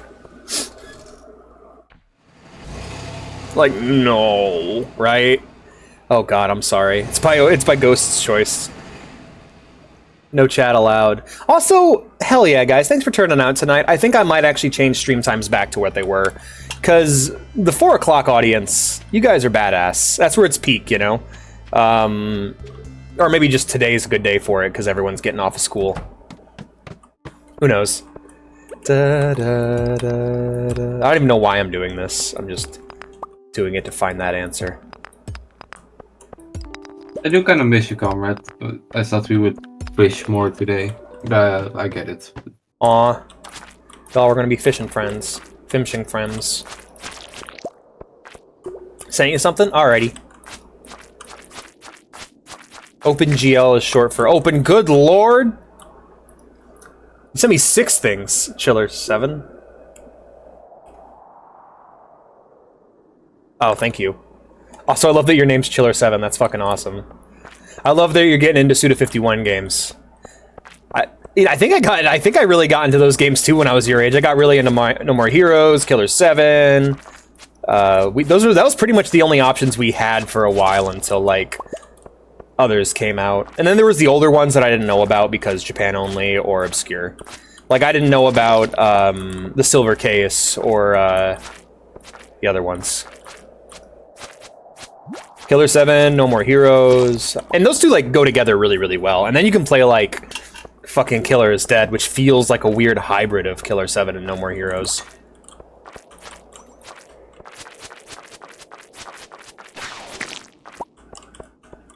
On the fridge on Bad Girl, I had her fight spoiled me. The fridge says Chiller 7. Oh, that's hilarious. Well, that's a fun guy's fine, man. What'd you say? No, that's the comrade. He doesn't have to apologize. Fucking. It's all good. That's all. Yeah, it's all good, comrade. We're happy to have you here last. I mean, besides, we're not gonna finish this tonight. We'll maybe finish it next week, but I don't think so. Little Blob trying his best. Little Blob is dead. Little Blob is missed by his family. Fuck you, Little Blob. Wait, what the fuck is that voice? Is that supposed to be like Matt and Trey Parker? Ah, fuck! I gotta get out of here before I die. Get away! No! Ah! Damn. Who saved me? Easy now, take it slow. That's not how you talk. Someone found you unconscious and battered. I had to perform an emergency surgery on you. Be a little more careful next time. What did I lose? Yeah. Matt and Trey Parker. It's the people who do the voice acting in that show. And also made the show. Well, I'm going the fuck to sleep.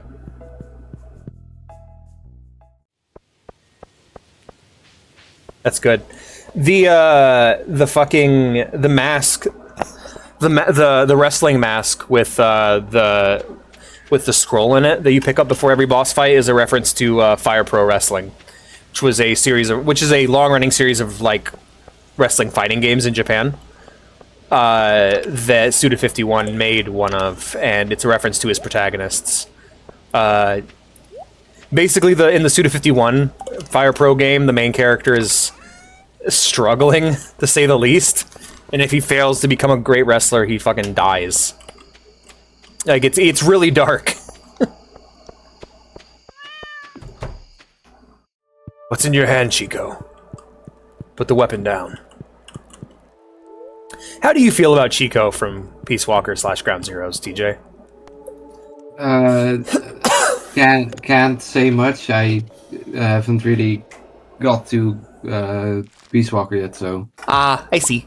I only know him from Ground Zeroes and that he's a. You know, he was planned to come back as like a member. Yeah, I know. Yeah. Okay, sheesh. His concept art does look pretty cool. Right? It reminds me of I can't believe I forgot his fucking name. Psychomantis. It reminds me of Psychomantis's design in Phantom Pain. Yeah. The bookseller's in town today. Let's go. Oh hey, we reached a new number in the money count. Woohoo! New digit unlocked. That's gonna keep going up because goddamn, we're making the big monies. No one is spending, so we don't got anything to spend it on. Oh, thanks for the fish, Gus. But yeah, it did kind of sound like Matt and Trey Parker. Man, Vea has not watched any South Park, really. So I've been introducing her to all my favorite episodes. That show's fucking great. I don't know, I feel like...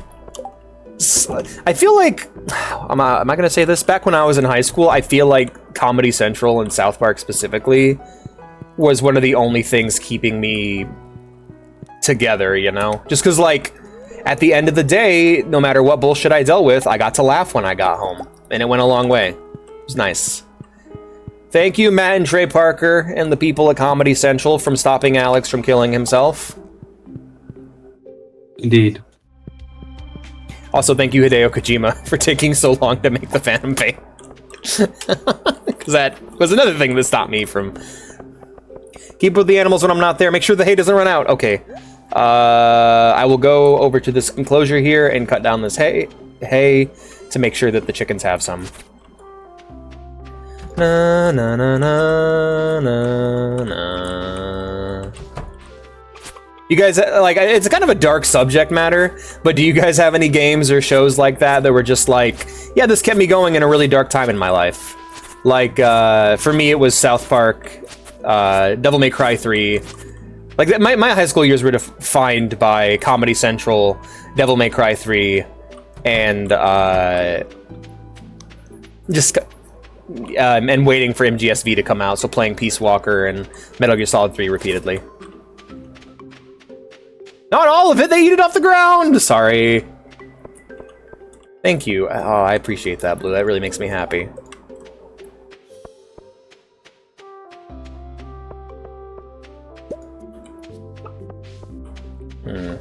Damn, I'm getting all emotional and shit. But yeah, like, those are some things that really help keep me going back through back when I was in high school. Were the honestly roughest years of my life, because middle school was like difficult. Like, the difficulty on middle school was like, I would say, like, hard mode. Like, it was a lot to get me to go in every day, but I was at least working towards something. I had some sort of hope left in me. And then I got into high school, and that's where hope fucking died. Hope ended. It was not a good...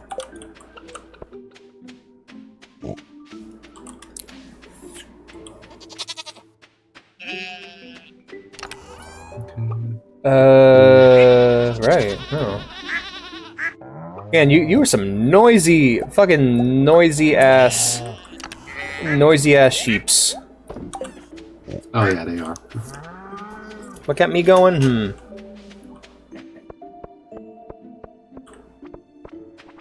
What's important is that I think what I've learned more than anything in life is to be able to turn struggle into white noise. Turn that part of your life that's really, really hard and miserable into something that just passes you by, so that you can focus on what's important. Because to me, every day, what was important was getting home, getting on my Xbox and playing Metal Gear Solid Peace Walker, or getting on my PS2. Well, mostly it was on my PS2. It was talking to my friends using Xbox Live while I played fucking Metal Gear Solid 2, 3, and Devil May Cry on my PS2. Hi, Kara. Good to see you, my friend. Nice. 1 or 2. 1, 2, or the remake of Run. 1. I'm being real fucking helpful on the farm today, just kind of wandering around talking to the chickens. Hey, chickens.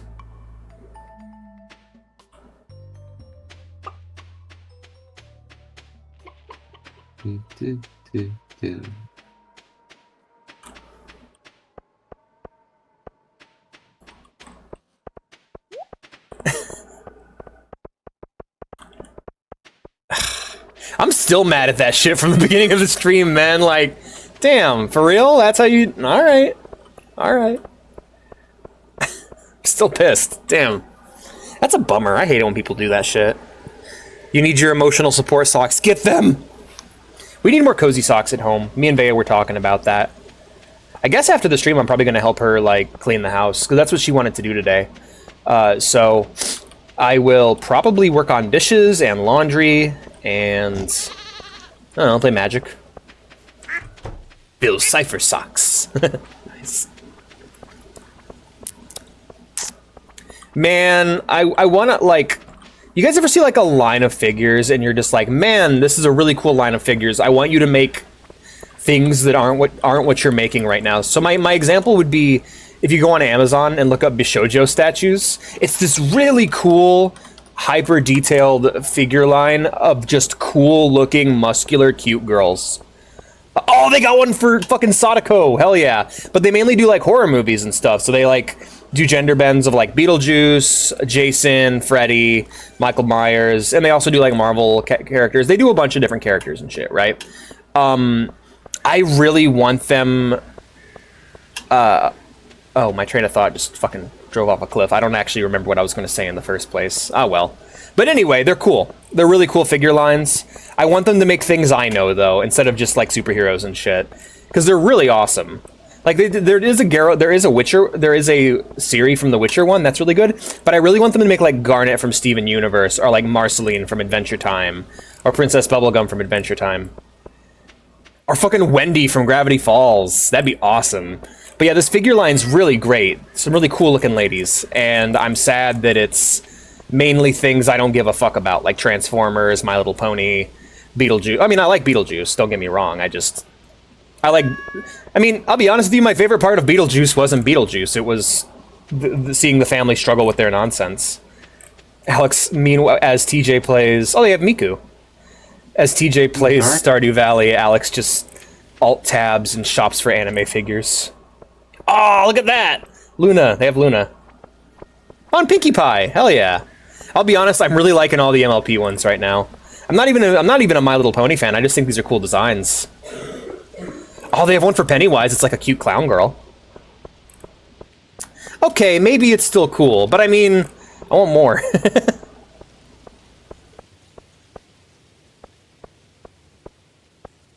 I'd be real, I love the plot of My Little Pony. I'm not familiar with it yet. I watched a few episodes. I'm just like, damn, this is some quality kids entertainment. I have no complaints, which is a good feeling. Because a lot of times when I watch kids entertainment, I'm like, damn, this is unwatchable trash.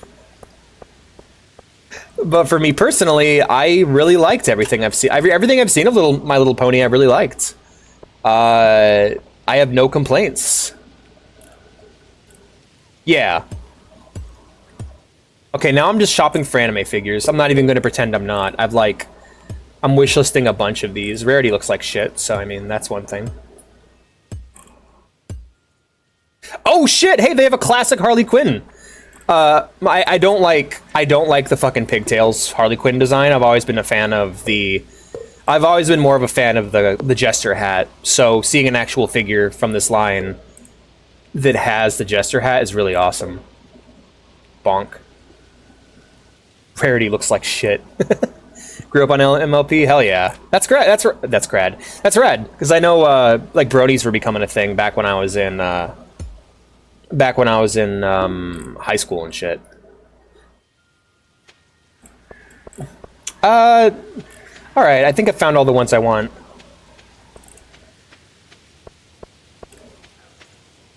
I see Jaina Solo, but I always think it's fucking Chell from Portal. But it's Jaina Solo.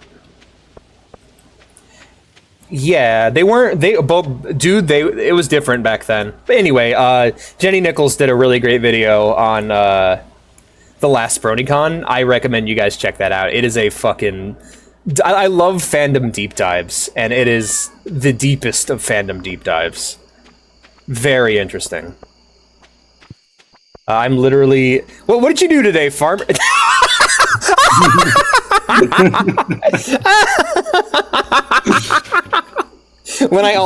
I spent all day alt-tabbed looking for shopping for anime figures, so my fellow farmers locked me in a cage. The rebellion. Oh, but you guys, you gotta look these up. They're so fucking awesome. Can we get like a fem ride? Waiting for you to come back. Alex's most wanted Bishojo figures. Number 1, Garnet. Well, I'm not even gonna rank them. Garnet, Marceline, Wendy from Gravity Falls, the boss from Metal Gear Solid 3. Fucking either Lieutenant Mira from Space Marine or Latara Sarin. Can you move? Can I move? Yes, I can move. Sailor Mass from Mobile Suit Gundam. That'd be sick. Alex is the farm animal. I spent all day... The union has begun! Strike! I spent all day shopping for anime figures, so my fucking... My coworkers fucking locked me up. Yep. What other characters would I want? But anyway, I really love this figure line. Every time I see one of them, it fucking blows me away. I love it. No, wait, no, not that one. Never mind. I retract my I retract my monkey noises. Oh yeah, my fucking... My D&D character, Amontillado. Oh shit. Speaking of muffins, I just wishlisted the Pinkie Pie figure. Oh wait, no, she's about cupcakes, ain't she? Yeah, the broccoli sold. Marceline, it's just you and me and the wreckage of the world. God, it's so good. Or Fiona. I would love to see like Fiona from Fiona and Cake. Oh, Ice Queen. Hell yeah. Hey, dude. Hey, Lyrics Alexis. How you doing, friends? We're talking about a line of anime figures called Bishojos that we want to see other characters as. Once you guys see the Ishtola from fucking Final Fantasy XIV, specifically her Shadowbringers design with a low cut gown, that'd be awesome. We're talking about anime figures. How you doing, friends? Anyways, I'm gonna head out. Aw, all right. Not having fun. Yeah. No, it's just late. You hate me?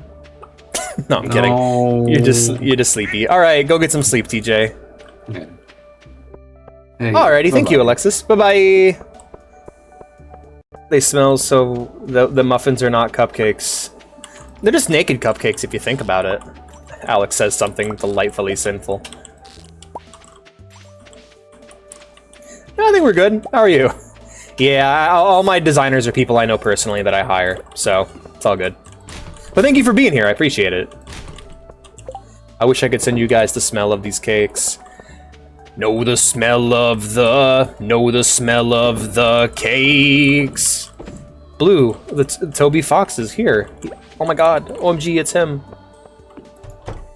I'll be honest, I wish I had I wish I knew what the fuck I was doing in Stardew right now, because honestly, I thought I had things to do. I really don't. I'm basically done with the game. But like, the main thing was just having you guys here to talk to. I'm one eepy bastard, indeed.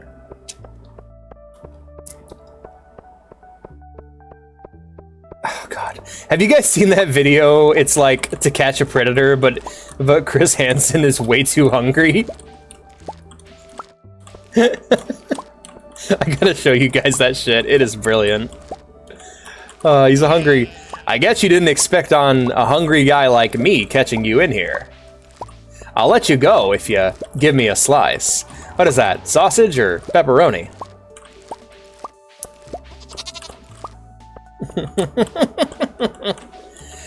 Crazy Frog. Oh, that one's great. He's on his invisible bike. Get him! Crazy Frog.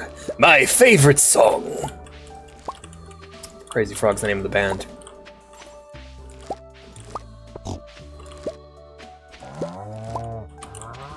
I have not done voices in a long time, so like, playing that Deus Ex mod was fucking exhausting. Gun. Lol. I just do my silly little tasks. Yeah, same here, pretty much.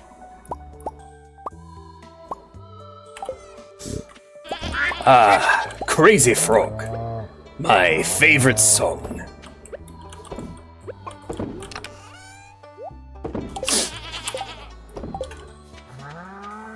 I've been practicing my voices. I need to get back to it. I'm gonna be playing my character Amontillado, and I need to practice my fucking Liam O'Brien impression. For all that is holy, stop pounding me! Because that's his voice. Like, you know what? Fuck it. Fuck it. I haven't had an excuse to show this boy off. I'm showing off my boy. I'm gonna show you guys my tiefling femboy extraordinaire, my current main in D&D, Amontillado, after I wishlist all these fucking My Little Pony figures. Because that's the life I'm living right now. Oh, look at that Cheshire Cat plush. It's so cute. I have voices for all my OCs. Hell yeah.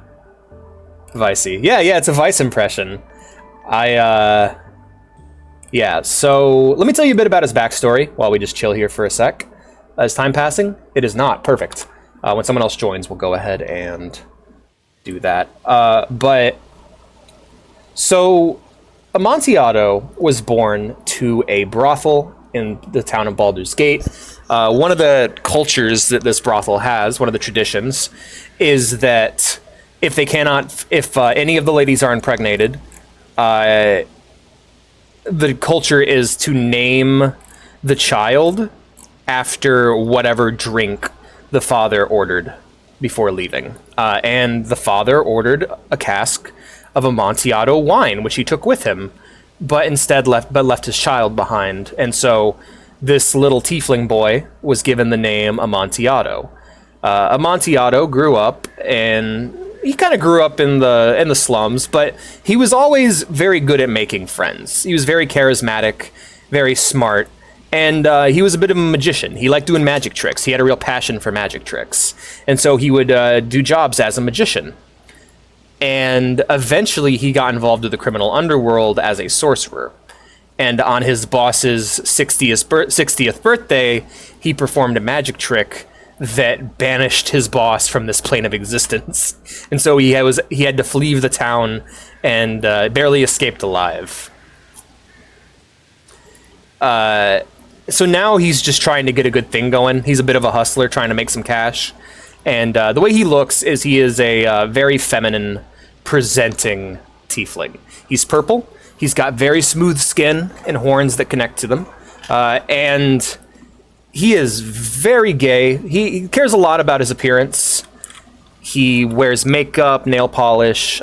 He puts a lot of effort into his appearance. Despite doing things and looking very feminine, he is very masculine presenting with his voice and with his mannerisms.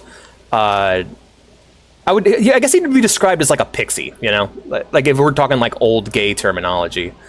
But yeah, he's pretty ruthless. He's kind of a con man. He's just trying to get by and survive while making enough money to buy drinks and food and spell components. Yep. So this isn't the best representation of him. I want to make him in Baldur's Gate because I feel like I could really get that design down pat with that character creator. But yeah, this is what he looks like. This is Amontillado. He is a wild mage, meaning his magic is connected, his magical bloodline is connected to the wild nature of the world. And he casts magic using these cards here. He uses a deck of like tarot cards, and he draws from, and the cards are lined with silver, so they work as spellcasting catalysts. But if he draws certain cards, the spells will go wild and do random effects. He's a very powerful caster. However, a lot of times he's prone to nonsense. I also put a lot of rogue influence into his character design since he grew up along rogues and gangsters and stuff. No, he'd love it. He'd thank you. If you called him cute, he'd be like, "Oh, thank you. Hold on." He'd be like, "Oh, thank you, darling. Here's the makeup I use." You know, he's very he'd take the compliment he'd very much appreciate it. He'd be very, very kind to you. And he would even like give you like tips on how to improve your appearance, because he cares a lot about his appearance. He's very much about keeping up appearances and looking good, that kind of thing. Like, 'cause he's not an asshole. He's not mean. He just takes opportunities when they're presented to him. He's kind of like Saul Goodman, where he will trick you out of money, trick you out of your reward, do whatever it takes to get by, and then when you get mad at him, he'll be like, "Well, darling, I do what it takes to get by in this world." You know, he's not cruel or vindictive. He's just trying to get by, and he's a fucking hustler. He's all about that hustle. But yeah, that's Amontillado. Oh, this site's called Hero Forge, by the way. You can make your own D&D minis and actually have them printed. So if we go, let's say I go here to buy, and then do, let's say I want, so you can get it as a plastic mini, you can get it as a premium plastic mini, color plastic mini, color standee, bronze, STL download, or 3D digital. So if I want to just, let's say I want to get him on my tabletop, I pay $40. There you go. There he is. He's very small, but yeah, he's the goal was like tiefling femboy, which is definitely what he's gonna be. And I couldn't really get it in this art style, so I want to actually make him again in I want to make him again in Baldur's Gate 3, or commission my friend Snow to draw him, because she draws really great ladies. Thank you. Yeah, I appreciate it. No, I'm okay talking to you guys about nonsense. I'm okay talking about my D&D OCs and shit. Why isn't the game capturing? Oh yeah, because I turned off game capture. Duh. Back to it. Thank you for the cake, Evelyn. I mean, if you switched... Yeah, no. I don't know. What do you guys think? Do you guys think we should keep doing this, even though I don't really have any personal goal in the game? Because, like, I still want to keep playing this. I don't have anything against Stardew. I'm having fun. It's just... I feel like me not having any sort of goal would be kind of boring to watch. I dropped Dark Souls, so I don't want to... Like, I dropped Dark Souls before this because it stopped working. I don't want to drop this, too. My friend draws kick-ass frims. All her males look femme or glam femme, which is funny because she's, like, super religious. Hell yeah, man. Go for perfection. Yeah, good luck with that. No, I mean... But yeah, that's the character I'll be playing. I'm the most passionate about him right now. Amontillado has taken my other main's place, Asukara. And the other thing is that, like, I've never played a sorcerer before. Sorcerers are so much fun! Especially wild mage sorcerers. Like, he's delightful. I also want to play as him in Pathfinder Kingmaker. When I get back to playing that game, I want to play as him again. I've never played as him in anything, but I feel like I could create a really kick-ass looking Amontillado in that game. Hell, I could just import I could import my own portrait and just use a screenshot from Baldur's Gate 3. I just need to download... I need to acquire Baldur's Gate 3 in a way, make the character, take a screenshot, and then, yeah.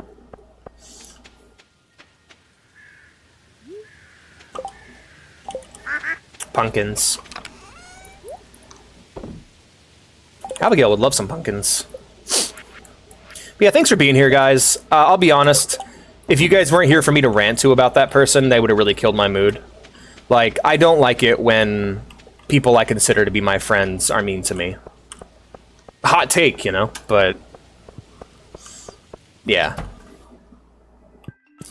The fact that they think lowly enough about me to think that I would say that and mean it in a racist or bigoted way shows me that they're not the kind of person I want to have my friend. Because they seem like the kind of person who would turn on me on a dime.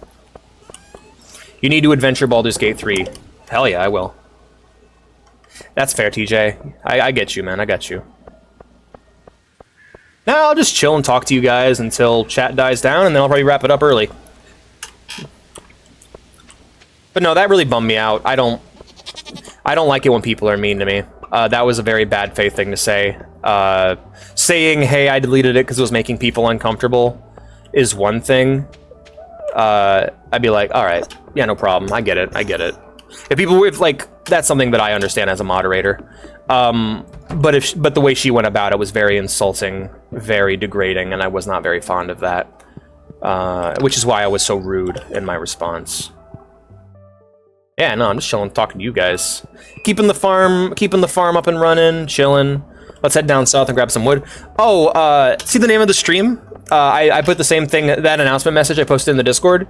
I posted it in another VTuber Discord in their self-promo channel, and they basically called me a racist and told me that if I do it again, they'll ban me. Which I was not very happy with, because I am... Anyone who spends any amount of time with me knows I'm very clearly not a racist. And that was a very rude thing to say to me, and I took that very personally. It really hurt my feelings. And so I basically gave them a snarky response of, I will try and change my ways, and then I fucking left their server because fuck you. Like, that's super disrespectful and mean. Just because you don't vibe with my sense of humor doesn't give you an excuse to, like, insult me in that way. Yeah. For real. No, they're just a fucking... They think they're saving the world, but I've been around them. I know what kind of person they are. They're very opinionated. They're very mean. They're the reason why I joined their Final Fantasy XIV free company, and I wanted to spend more time with them, but every time I joined, I was just bombarded with, like, pissy opinions. And, like, she was, like, always trying to get into arguments with people. And it was just a bad vibe all around. She has this vibe of, like, if you do not agree with me, fuck off. Like, there's lots of things we disagree on, of course. But we just do what normal people do, and we avoid those topics.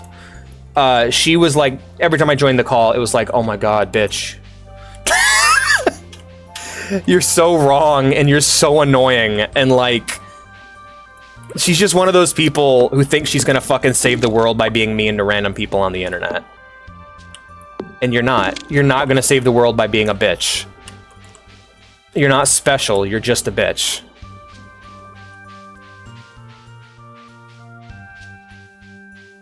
And you know, I make the same mistake sometimes. Yeah. Pretty much, yeah. I think you it's a bummer, because I thought they were my friend. And I'm just like, I avoided her in the past because of her behavior. But I did what you're supposed to do in those situations. I didn't start shit. I got out.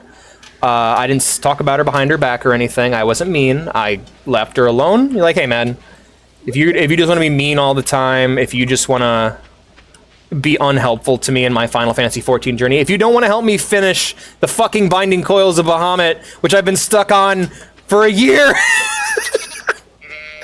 that's fine. That's fine. You don't have to. I don't have to be around you. I can go... And I'm like, hey, I'm gonna go join another free company, give it a try. And yeah, no, I would say I wish him the best, but I don't. I don't believe in lying in that way. I'm just like, I hope you learn. I hope you get better. I hope you improve. I hope that your nonsense doesn't spread to other people and damage my other friendships. Hey! Hey! Yeah.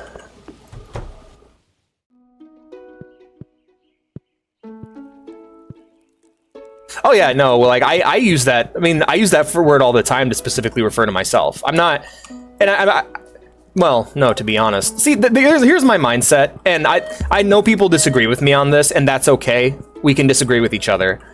If you're my enemy, if you present yourself in opposition to me, I'm going for the throat.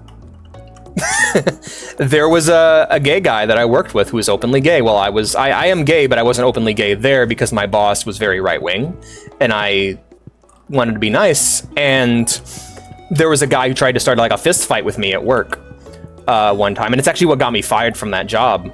I told him try it, and then I called him the F-slur.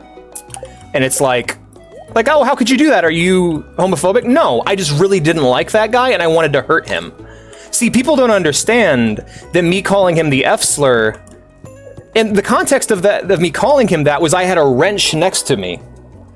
And I was so angry in that moment that my options were make him think I was homophobic and hated him, or put that wrench through his head.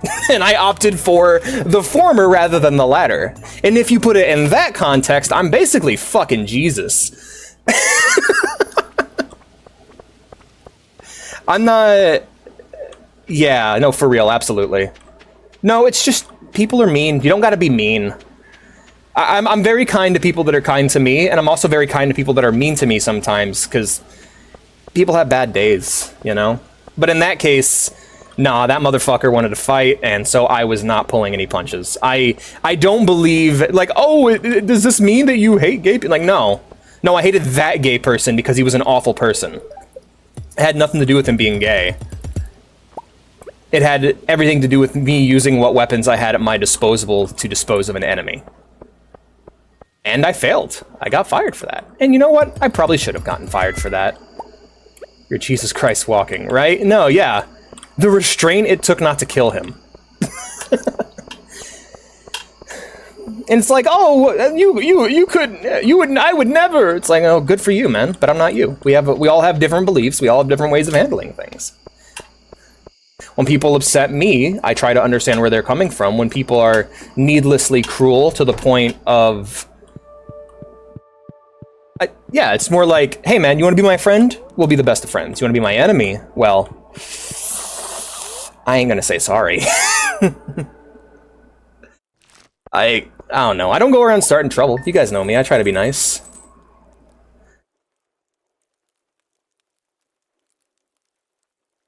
Thank you, comrade. I appreciate it. No, I just like... I have no mercy on people that are cruel to me. I just like, hey, if there's a misunderstanding between us, let's work it out. If there's a misunderstanding between us and you're threatening me, or insulting me, or doing something you shouldn't be doing, then, hey man, whatever happens, happens. F slur wrench, F slur plus wrench. I would be in prison with that last one. Oh boy, would I be in prison. I have some interesting friends in prison, but I would be in prison. It's like, yeah, I guess I'm part of the Aryan Brotherhood quilting class, but I mean, it's better than being under the Aryan Brother quilting class. Ah, Jesus. Ugh. Ugh. Have you guys ever seen that Key and Peele bit where the guy goes to where Jordan Peele plays a guy who goes to prison and he's bald, like he shaved his head, and he thinks that the skinheads are like a club of bald people. He doesn't know that they're neo-Nazis that like hate him. He thinks they're all part of the Bald Brotherhood. That's what he keeps calling them. My bald brothers out there. Where can I post muffin pics? Studio.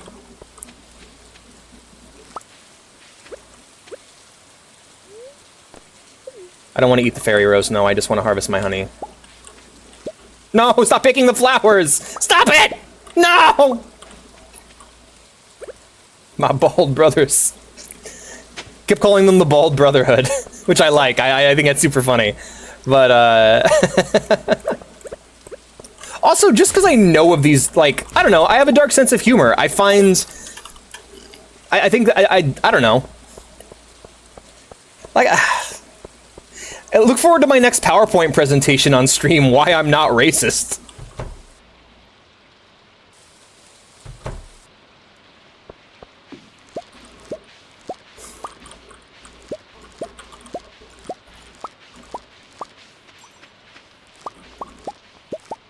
I also live in a very, fucking redneck backwater town, so...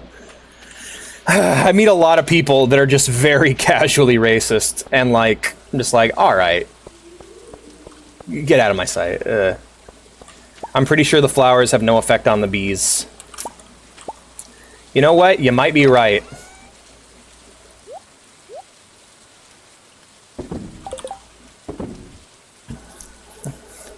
Yeah. Like, I was hanging out with Vea's grandma, Cindy, who I love. Wonderful lady, she's super sweet. But every now and again, she'll just say something where I'm like, Cindy, stop it. And luckily, she's very nice, so when I go, hey, don't say that, she's like, yeah, I guess you're right, I shouldn't say that. And, which is better than most of what you're gonna get from people her age who say racist shit. Because last time that happened, I got kicked the fuck out of someone's house. It wasn't pleasant, but, like, I don't even want to repeat it, honestly. I don't want to give any sort of reason to take anything out of context out of what I say, but, like, she said some awful shit, and I'm just like, it was very casual. It wasn't like, I hope they all die. It was more like, this store was great until the blank people took over. And I went, what? What did you say? What did you say about the blank people? And we had to talk about it. You didn't have to cut me off. I need to let you guys know when I'm playing TF2, because I played a bunch of it today, and I'm like, man, no one's asked me if they want to play with me. But, like, I didn't say anything, so yeah, we gotta play some TF2 sometime. Maybe this weekend. That'll be fun. Cranberries are for drying. No, they do. The bees make specialty honey. Awesome. Okay, cool. Fairy rose honey. Yeah, there we are. All right, where do I dry the cranberries? Go ahead and let me know where I gotta put those, TJ, and I'll go ahead and do it. Cranberries. I put muffin pics in studio. I'm gonna look at them right fucking now. Who is this person? Leia? I don't know who this is. Alright. Studio. Nice! Hell yeah, great work, comrade. Those look awesome. Would be really yummy and warm. Kara's joined! Yay! So happy to see you!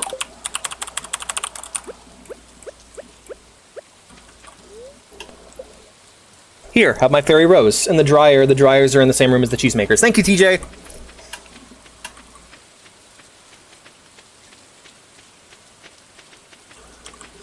Okay, guys, if we here's the, going forward, if you guys want a new channel, 1, you have to use it, and 2, we have to get rid of an old one. So if we introduce the bakery, I'm getting rid of the gallery. Sorry, there's no reason for it to exist anymore. We don't use it. I don't see why we even have it. I apologize, but, like, for real. The gallery does not get used. Oh, damn, it takes 5 of them? Shit. Oh, luckily we have quite a bit. That's good. But you didn't have to slap my balls.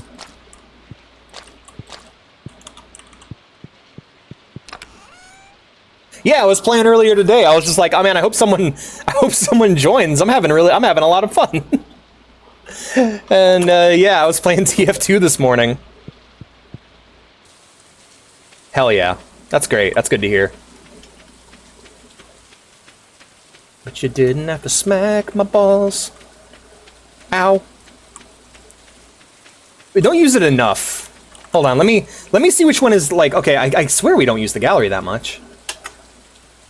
Oh, I'll be damned. Never mind. What's the one we don't use that much then? No, I think we use all of them. Nailed it. Never mind then, I'll shut my mouth. I'll shut my whore mouth. We might make a bakery in the future. Cool. Got Neptunite. What's that? That sounds awesome. But you didn't have to boot my snoot. It hurt. Ow. Stop it. Yeah, I need to cook more often. Maybe when I get a cookbook, and I want to go through and do every recipe. I want to get the Adventure Time cookbook and the Final Fantasy XIV cookbook. That'd be really cool. Wait, I hadn't donated an amethyst yet?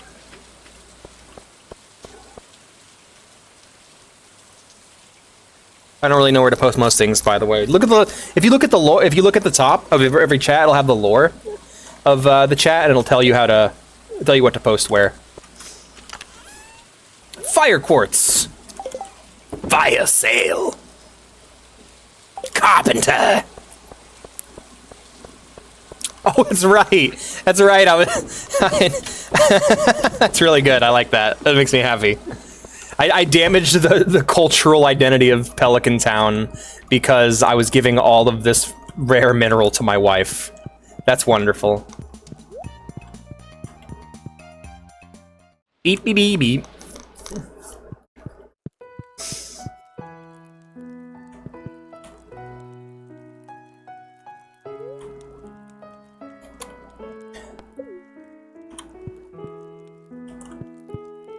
Thank you for the Neptunite, Kara. Do-do-dee-da-da-da-doo-dee-doo.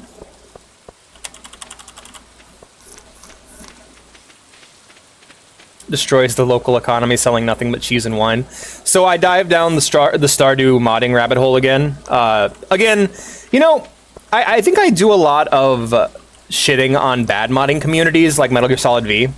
But let me give a shout out to like a great modding community. Stardew Valley has so many amazing mods. In this game, mods so nice and easy. I love it.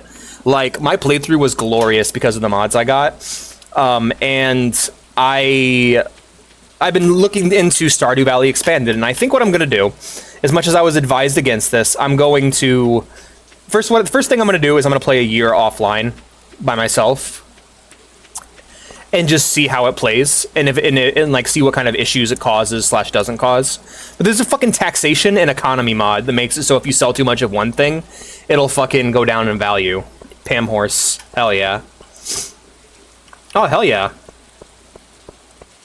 All right, thank you, Blue. I love good lore videos. Like I've been wanting to know. I know I have a basic cursory understanding of TF2 lore because of MSS Blue. Like, they gave me a very, like, you know.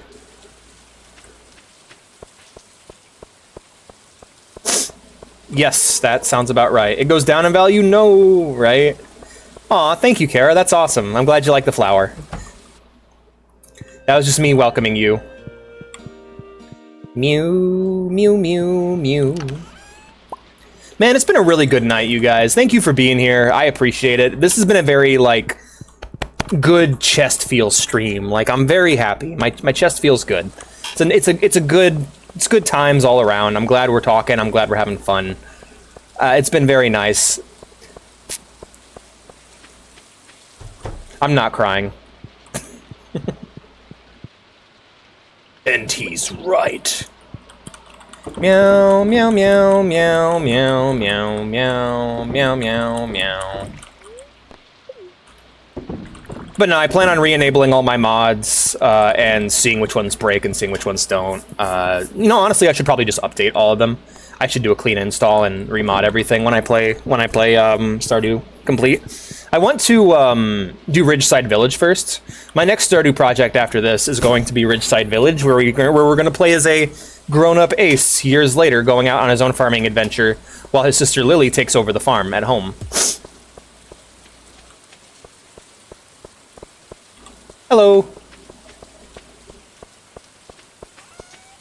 Honestly, yeah. Because, like, basically it's going to be like a feature thing.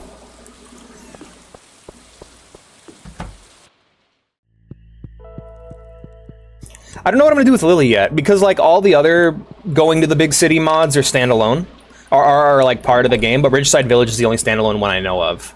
If I had another big standalone alternate city mod, like Ridgeside Village, I would totally use it, but because... Eep. Yes, Eep time.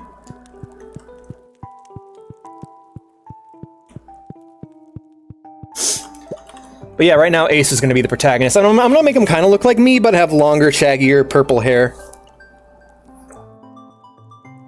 And it's going to take place years after this. Alex and Abigail have retired and gone off somewhere else, and now Ellie runs the farm, or Lily runs the farm.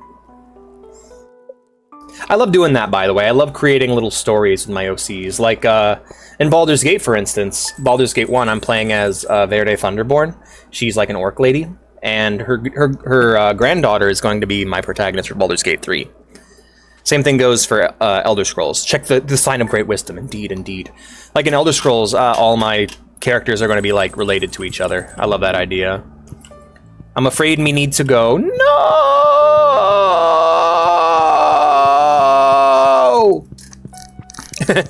What's Power Politico?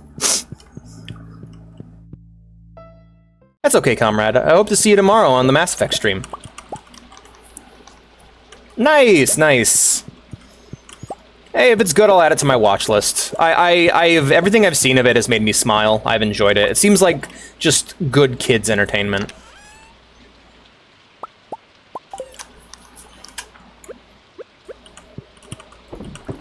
I introduced my young... You guys ever, like, tell an adult about something, and then they just think it's the funniest thing in the world, and then they run it into the fucking ground?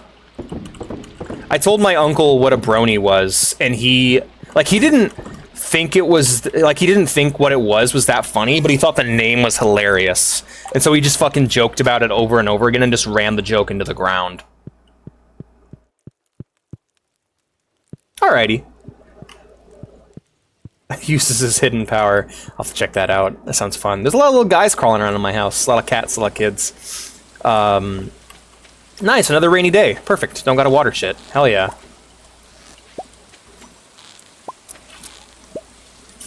And then it turns into a Sanzayu. No!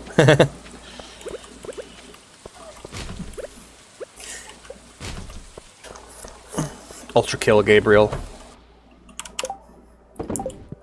What about him? What about Ultra Kyle? Oh, is it me running the Ultra Kyle joke into the fucking ground? Is that what the joke is? Alright, I'm gonna go check it out. Check it out right now. Sorry for smacking the mic. That probably was not pleasant to hear. My apologies. I apologize. I slammed my penis in the car door. That's good, I like that. Alrighty, let's go and make some iridium ore. Iridium or what? Fuck it. I don't want to crawl to that shit. I slammed my penis in the car door. You slammed your penis in the car door. Ooh! Bing, bing, bing, bing, bing.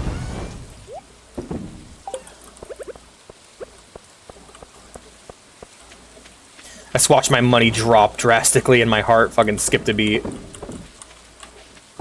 Alright, cool. That's done. Let's go ahead and grab our output. Boop. Boop.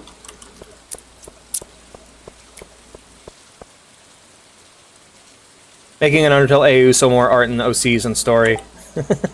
Hell yeah.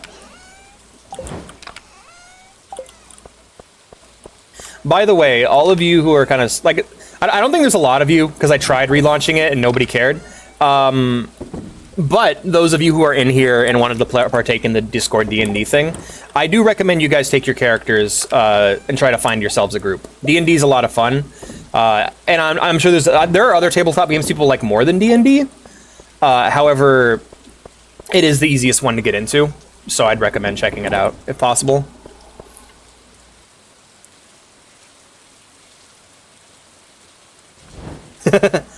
Nice. Tell me more about that, Kara. Also, I apparently adopted a kid, but I didn't see it anywhere. If you have a crib, he'll be in there to start with. Shit, what am I doing? Alright, that's done. Let's go check on... Oh, okay, we got some harvesting to do. Hell yeah. Some melons. No melons. No melons for me. Oh, we've got some broccoli. Hell yeah, broccoli.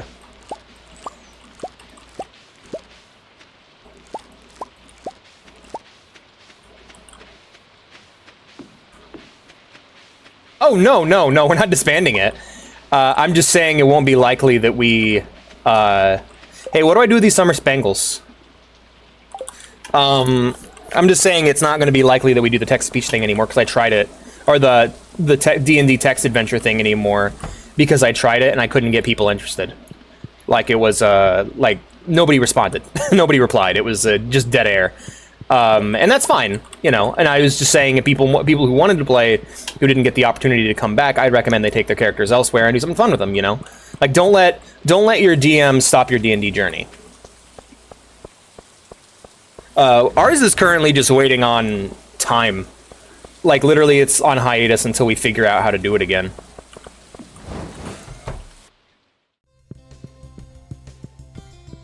Oh, okay. I will hydrate. Hi, Mr. Witty. How you doing?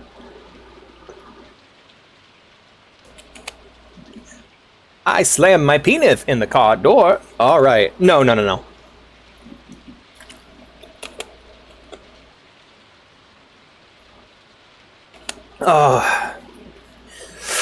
Thank you for the water, Witty. Use spangles to spangle yourself. Oof. Alrighty, let's head back out there, drop off all the broccoli. Wait, I wonder. I'm guessing, I think I slam my penis in the car door will fall within the character limit.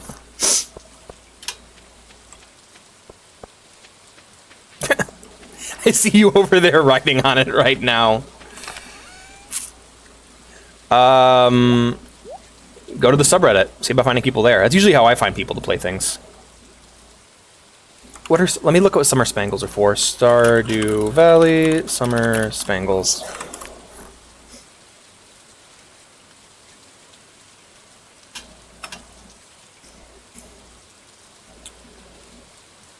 Oh, it's used for honey. Okay. Alright. I'll just sell it then. The underscore poptative underscore TJ says I slammed my penis in the car door. Oh no! You see nothing, Alex. Aw. Okay. I am blind.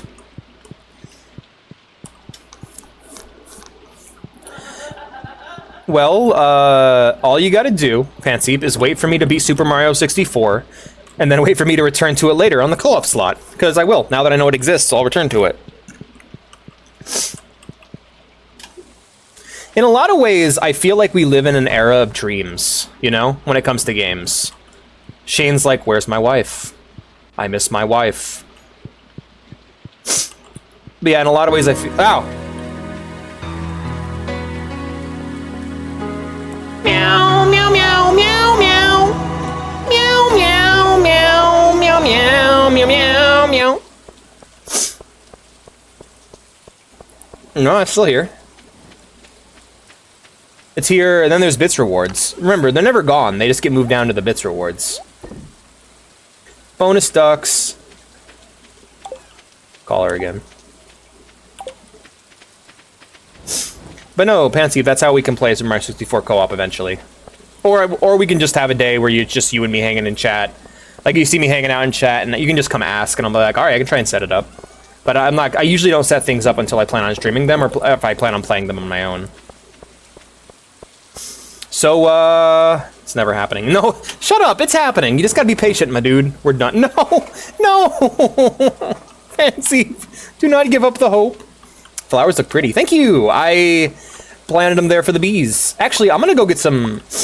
I can't grow summer crops right now, but I am going to plant more flowers here in a moment. I do not think that Pierre's is open right now, but I am going to plant some fairy seeds, though. I slammed my seeds in the car door. God damn it! I'll plant new flowers come winter. Oh wait, no, you can't. I forgot. Well, shit. Oh no, I should check it out. Wahoo! Was a joke.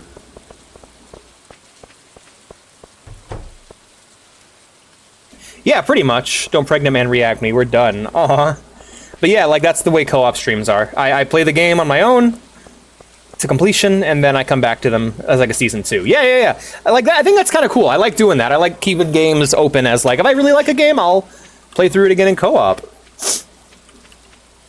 In the stripped club, straight up jorking it, and by it, I mean, well, let's just say my peanuts. Is that a meme or something? I've heard other people say it, like I know Sonico referenced it. I slammed my seed in the exhaust. Oh yeah, I should go down south real quick and grab some hardwood. And just start jorking it. Pounding it. Just pounding it. Alright. Is a meme, yeah. Hell yeah.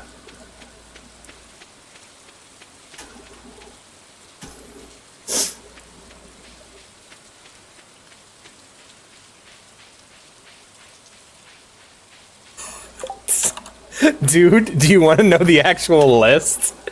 Let me just say to anyone waiting on me to play something, School of the Cat is a long-term product. It's gonna be a long time. If it's a new game, well, ask yourself the question, does it have games before it? Because if it does, I'll play those first. So let me tell you what's between now and Super Mario 64 co-op. We have Super Mario Bros. 2. Super Mario Land, Dr. Mario, Super Mario World, Super Mario Land 2, Yoshi's Cookie, Super Mario Land 3, Wario Land, Donkey Kong Game Boy, Donkey Kong Country, Donkey Kong Land, Super Mario World 2, Yoshi's Island, Donkey Kong Country 2, Diddy's Conquest, Super Mario RPG, Super Mario 64, and then Super Mario 64 Co-op. It's a long list. It's a long-term project. Stick around and we'll get to it. It's gonna be a minute. Especially with these big franchises. Yoshi's fucking Cookie! Yeah, man. Yeah, man, we don't sleep on the classics here. We play Yoshi's Cookie. What? You got a problem? You got a fucking problem with Yoshi's Cookie? Or Wario Land for the Virtual Boy? Which is gonna be fun to try and emulate, by the way. I hope there's a way to play that without the red. That being said, the way I'm doing it is it's on a branching chart, so we're not going to have to wait on Donkey Kong. It'll basically, the way it works is think of every franchise in that list as like a tree. I'd love to make a graphic out of it. Let's just say that much. But basically, you know, World and Land are Super Mario World and Land will split off into their own series. Yoshi's Island will split off into the Yoshi series, where we'll play Yoshi's Cookie, Yoshi's Story, and then the other Yoshi games after that.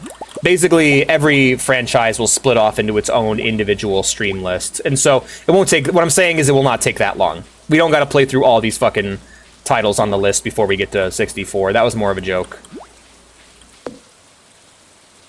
Dude, I'm telling you, when you... Like, I guess what it comes down to it is time passes faster when you're an adult. So for me, it doesn't feel like that long. Like, it feels just like just yesterday where I played Metal Gear Solid 3 and Ace Combat 3 on this channel. That being said, we do have the new thing where if you donate $100 and put the name of your game, I will play it. So I am accepting game requests for $100. It's there. Otherwise, I'll get to it when I get to it. It's on the list. I guess I haven't graduated then. Mimic, my friend, welcome to the stream. Hello, everyone. How are we doing? How are we doing tonight? What were you guys playing? Do tell. Hi, I'm Alex. I'm a cat. I play all kinds of games, and tonight we're playing some Stardew Valley. And if you have Stardew Valley, check out the Discord down below, where you can find my Steam account and Arena. You can add me there, and then join my farm. We're playing with viewers tonight. Sup, cat? Not much, Dan. Oh, sorry. Not Dan. How you doing tonight, friend?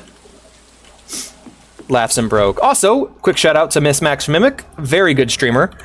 Very cool person. Definitely go give them a follow. You know what, TJ? If I had $100, I also would not give it to me for that. Hi, I was playing Satisfactory. How is that game? I saw Ren was playing it. Looks really fun. Laid back, you know? I gotta get lucky on the weekends. They made the sign much better. I'll go check it out. The sign of great wisdom. Mahogany tree. Moscow's here. Oh, I like that little heart. That's cute. Dan is fine. Just no, it's not my name. All right, will do, Dan. You say that they are cute. Yes, indeed. Oh, hi, beautiful. Good to see you. We got to the creepy part. Yeah, awesome. Creepy part. Creepy paper. Not yet. That's got to be his price. No, I passed out. I'm sorry. Ah! I'm sorry, Fuzzy Farm. But yeah, what do you guys think of Satisfactory so far? It looks really fun. Creepy. And also, what does the creepy part entail? Spoiler warning, of course. Ah, no. And we did meet spiders. Oof. Oof. I love how that's a thing, though, arachnophobia mode, because I know that was one of the first mods that came out for Skyrim, was like, remove the spiders! And also, first mod that came out for Skyrim, make the spiders more awful, because just people are mean like that. Like, have you guys ever seen this fucking spider mod for Skyrim, where he has, like, a Spider-Man texture on it? It's so creepy, I don't like it! Makes me so uncomfortable, I hate it.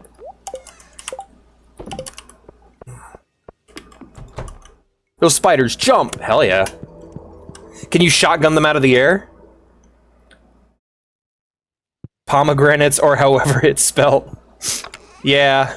When you're having a good time, everyone's having fun playing Stardew Valley, and you get the message that your pomegranate tree is dying. Like, damn, man. That's too real. I hate it. Man, we're gonna make a fucking fortune tonight, you guys. Look at all this cheese. Understandable. I thought, I'll be honest, I've gotten so used to people discussing Undertale AUs in this chat that I thought, like, when you said understandable, I read that as Understand-a-Tale. Like, because I thought there was an Undertale AU called Understand-a-Tale. Because my brain is just broken at this point. A chub frenzy has begun in Cindersap Forest. Hell yeah. Synonym rolls. No shotgun, but there are rifles and steel rod throwers. Yo, does it, like, pin enemies to the wall? Like fucking, like in, like, Condemned or Fear? The sign is inspiring now. Thank you for the iron, Clint. I still don't like you, but I appreciate the iron. Understand a tale. What the hell? It's like Confess-a-Bear. Tell Confess-a-Bear. That's like an old new SpongeBob episode.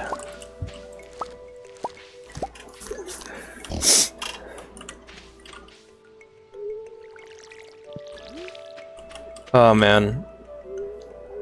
But yeah, I'm glad to hear you guys had fun. I could have watered all that in one go, but I am a fool. I am a fool! I'm a fool! Let's grab the Sturgeon Row. Hell yeah. Sturgeon Row, fight the power.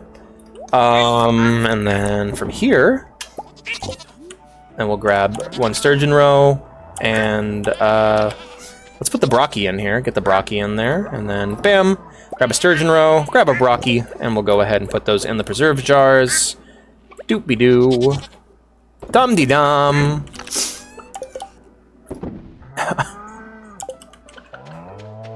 The synonym roll. I like synonym rolls. That makes me happy to read. Because that's what I called them when I was a kid. I was not very good at words. I was not very good at wording. And now look at me, being bad at wording in front of a live studio audience. Alrighty, I'll check it out.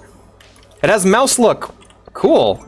Check the sign. Will do, Kara. I'm on me way. Let me grab these grapes real quick. Bum, bum, bum. Got any grapes? Alright, what do we got here? Take care of yourself, kid, because someone really cares about you. Aw, thank you, Kara. I appreciates that. Alex is Undertale. Undercat. Undertale, but it's just me. Toriel goes to make pie, but I've eaten all the pie. I've eaten all the pie. I've eaten all the pie filling. Sans makes terrible puns, but I laugh at every single one of them way too loud in a way that makes him uncomfortable. I help Papyrus catch the human. So how goes the farm? It's great, honestly. This is a 4-year-old in-game farm, so things are pretty well optimized at this point, and we're just chilling. That's mostly what this has been. It's just been chilling, talking to the chat while I just idle away the summer days.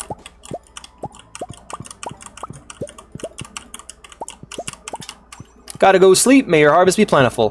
Thank you, Corrupted Hunter. See you soon, my friend. Take care. Give him the pie filling on the counter. I ate it. Oh, yeah. Maybe the live studio audience is the friends we made along the way. Oh, nice. Yeah, it's pretty well optimized at this point. It's just chill. Like right now, this right here is going to make us like $1 million. It's just because we've gotten to the point where we've gotten all the super high quality crops and all the, and also I was lucky enough to have a Stardew Valley expert, comrade, in my stream, giving me all the pro tips. Also, I think we're finally almost out of starfruit. We've been making starfruit wine since we started playing, and it has been insane how much money we make from it. I eated it. Of course you did. Of course you did. Yeah, no. What are you gonna do, not eat the pie filling? Like, you're gonna tell me that the best part of making brownies isn't licking the brownie mix off the spatula. No one's gonna say that. No one's gonna disagree with you. Best part of making cookies or brownies is the raw, super sweet shit you're not supposed to eat. I have to make twice as much cookie dough whenever I make cookies because I just eat half the cookie dough before it even makes it onto the pan. That's why you add the sugar last, because then it just tastes like shortener and brown sugar, and it's just like bleh. Carambola wine does sound interesting. Sure does. Especially because I don't know what a carambola is. I'm sorry. Do I want to play this off like I know exactly what you're talking about? Nah, no, I don't know what that is. It does sound interesting though. Carambola sounds fancy. Is that another name for starfruit? Awesome if so. 5, 10, 15, and that's our cranberries drying into dried cranberries. Cranberries. And then we have our mayonnaise machine, our wool. Let's go grab that. Carambola is the proper name for what we call starfruit IRL. Okay, thank you. Hell yeah. Yes, it does sound interesting. I've never had starfruit before. I really want to. It seems super yummy. And whenever I see it, I think of Kingdom Hearts. A new chick hatched. It looks oh. Oh. It looks odd. What are we going to name this odd chick, you guys? Okay, now start drying the mushroom in there. Oh! Oh, like truffle? Oh, like dry... Oh, okay. I have a lot of mushrooms stockpiled. Oh, she walked away to take a phone call and disappeared. Oh, hell yeah, yeah. Just hold down the place button, it'll autofill the things. Thank you, TJ. I appreciate it. Or just them being cute. Gary number... Oh, you motherfucker. Your fucking Gary infection is spreading to everything we play. Oh, it's a void chicken. Hell yeah. Hey, little dude. He's like a dark chow. Chimkin. Nope, he's Gary number 4. We'll put the mushrooms in there next. Do they have to be truffles, or can they be any kind of mushroom? Motherfucker's been naming everything Gary plus number. Can I name the next one? If you're here. It's a first come first serve sort of thing.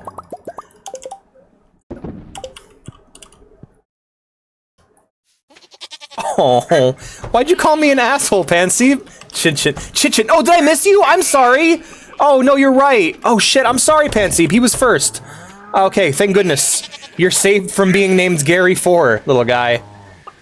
Change. Oh, I can't rename him. I'm sorry. The next chicken is named Chichin, because I fucked up. I messed up. I'm sorry. Oh, that's great. That is great. You know what's even better? But to be honest, shotgun that isn't quite a shotgun is oftentimes better. You know, like I think of like Fear, in which your like acid gun is your shotgun. You like splatter them with acid and like a spray, and it's fucking awesome. Whoa, is this your farm? Yeah. It looks so different. It What does. are all those things? Oh, these are the mushroom forest. We cut it down. You cut it down? Yeah. Why are you such a hater? It took up a lot of room and it kept spreading. Vea is not happy with us cutting down the mushroom forest. That's where I live. That's where she lived. That's where I... No, the bakery! That's where I That's work. where I work! There's a game I really want to play on the channel called Robot Alchemic Drive, and that's one of the lines in it. No, we don't need any more viewer PvP. Not after the fucking timeout incident. Oh god, that was ridiculous. That ruined the stream for Vea. She ran. I was gone. I was like, screw this shit. It made her really Have sad. Fun, guys. It broke her heart. She hated it. Not after the incident. Not after the incident. We need a mushroom hat for Cat. We did actually need it to give Liara a mushroom hat. So it was a worthy cause, hon. The entire fucking forest for one hat? No, the forest was just fucking annoying. Yeah, but I mean, that's what I thought. yeah, that is what you thought, huh? That's what you would think. Excuse me?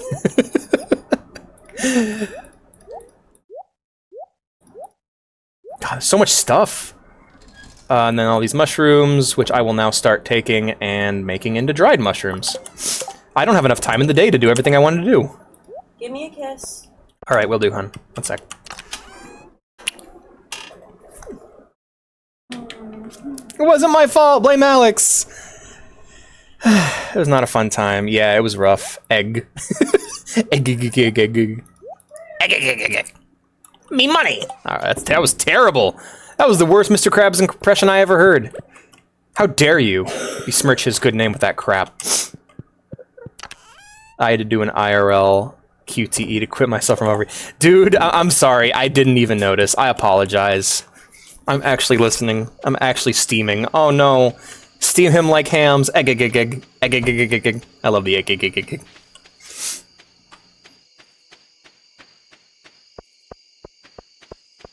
There's like no time left in the day. I have mail. Ooh, Spirit's Eve. I don't plan on going. But we can go. I mean, Kara hasn't been to it yet. He's steaming like those hams. His hams are... That's terrible. But yeah. What the fuck was I even talking about before the troubles? Aurora Borealis. In your kitchen. May I see it? Yes. My favorite video is, my favorite steamed ham edits is End of Steamed Hams, where it's, the Aurora Borealis at this time of the year, at this time of the day, in this part of the country, localized entirely within your kitchen. Yes. May I see it? Yes. And then the rest of the video is just them watching the Aurora Borealis together. It's really cool. For some reason, everyone's really mean to the guy who made that video in the comments. You guys ever watch a video you really love and then you scroll down to the comment section and everyone is just being really rude to the person and you just get sad because you're like, I really like your video, dude. Why are these people such assholes? What'd you do to piss them off? Oh, that's true. Egg! Dude likes his eggs. Bro likes his eggs. Egg. Oh, no, he's home with an egg. Run! Right, we're selling you. That we need to set up, and then the rest we need to make into sashimi.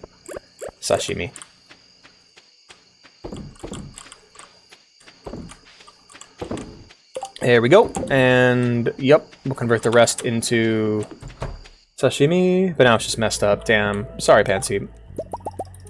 Alright, everything else will sell except for the fire quartz, which we will put away. Yes. Thank you for the fried egg, Kara. I appreciate it. With the light beam. That's great. Oh, from Smash Ultimate? Yeah, the barrel at the very beginning. I love that part. Or at the World of Light, the World of Light trailer. Man, I was so sad that World of Light didn't turn out to be like a Subspace Emissary. It really looked like it was going to be, and I really wanted it to be, and it really wasn't.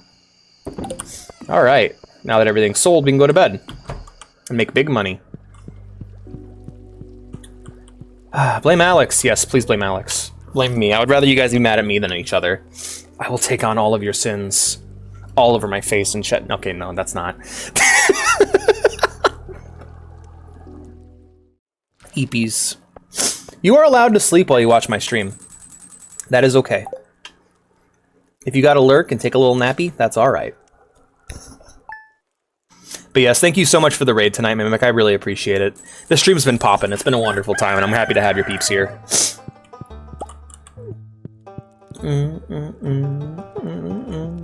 We will be rich.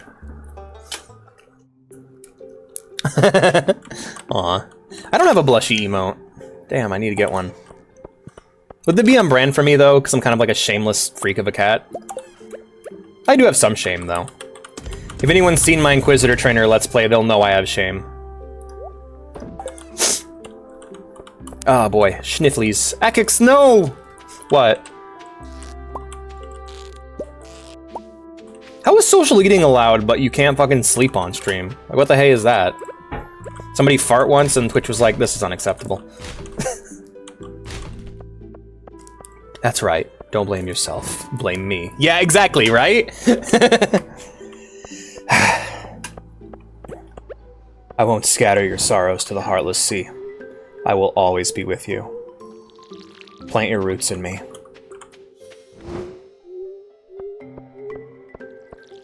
That scene still makes me cry. It's so beautiful. I won't scatter your sorrows to the heartless sea. God, so good.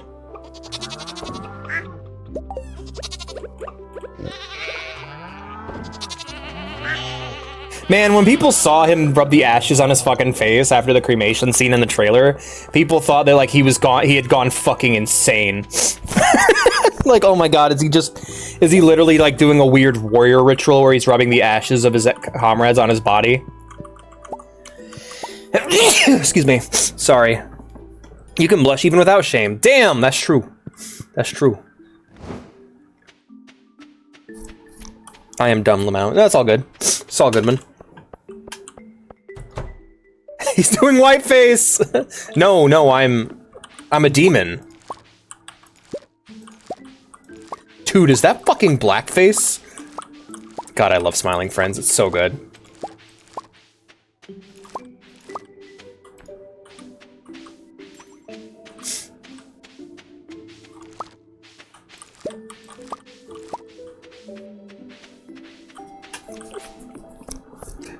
No, this is just how I look. I'm a demon.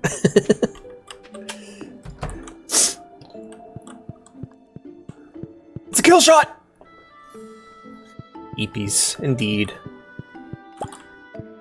May the eep never end. Come check out my house. Okay, will do. Smiling Friends in my streamer? It's more likely than you think. I forgot which house was Kara's. I'm so sorry. Damn, okay, that's Shane, so this is Comrades. Beats the shit out of him and makes his body firewood. Yeah, they eat him. They like tear him apart, eat his flesh, and then burn him. It's brutal. They fucking like annihilate that guy. Poor guy. Kara, I do not know where you live, my friend. I'm sorry. Evil Alex be like, I don't know where you live. Nice! Oh, the fucking skull poster! That's rad! I love it. Hello, fishy. Sardine. Thank goodness It's Samu, the world's largest sardine. Or Hamu. Where did you get this? That's awesome. The catalog's a great addition to the game. Did it? Oh man, do you get to like? Okay, I got a question. Where does it take place? Oh, I love the fishes. That's great. Feel. Oh, that's awesome. Hell yeah. I have questions about the Shrek crossover because it's not a fundamentally bad idea. My question is this an actual attic? Oh no, it's not. Sorry. Let me put that back.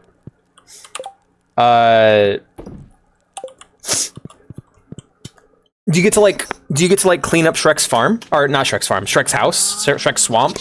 Also, hi Jackie, good to see ya. Name it Sfeel. I just might name it Sfeel. I always love Sfeel as a Pokemon name. I love it when Pokemon names are just animal names, but with like one letter changed.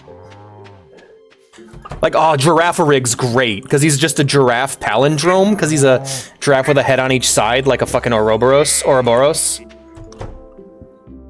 Shrek's body?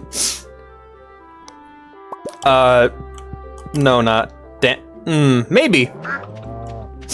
Maybe Shrek's just reclining in like a bathtub and you gotta clean his body.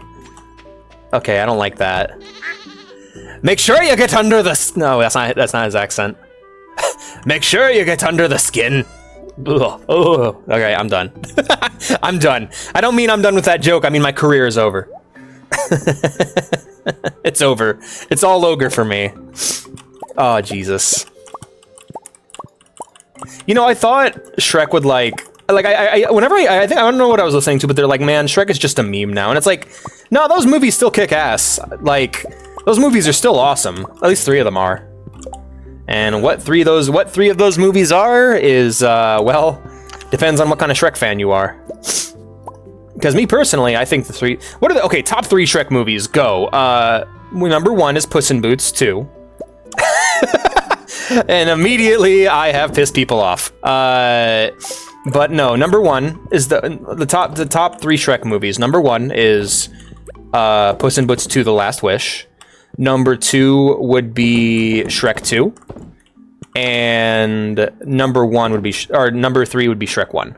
Raid, Poison! 2 raids in 1 night. Hey, Poison, how you doing? How you doing, friend? Who did you bring with you? Howdy. What were you guys playing? Didn't you get to name one of your... Didn't I get you to name one of your followers in Cult of the Lamb Penis? Indeed. How do you feel about Seal? I like Seal. Hello, Raiders. 5 letters. Duloc, Hansel's Honeymoon Hideaway. Ooh, good choices. Duloc is a good choice. I don't know about Hansel's Honeymoon Hideaway. Shrek Swamp, good. Potion Factory, perfect. And Dragon's... Those are all perfect choices. There's not a single bad choice on the list. Yes, shout out to Poison Ashes. Give them a follow. Playing some... Oh, nice. Playing some Genshin Impact. Yeah, I remember you talking about playing on someone else's account last time I was there. I'm glad to hear that's going well. Da, da, da, da, da, da, da, da.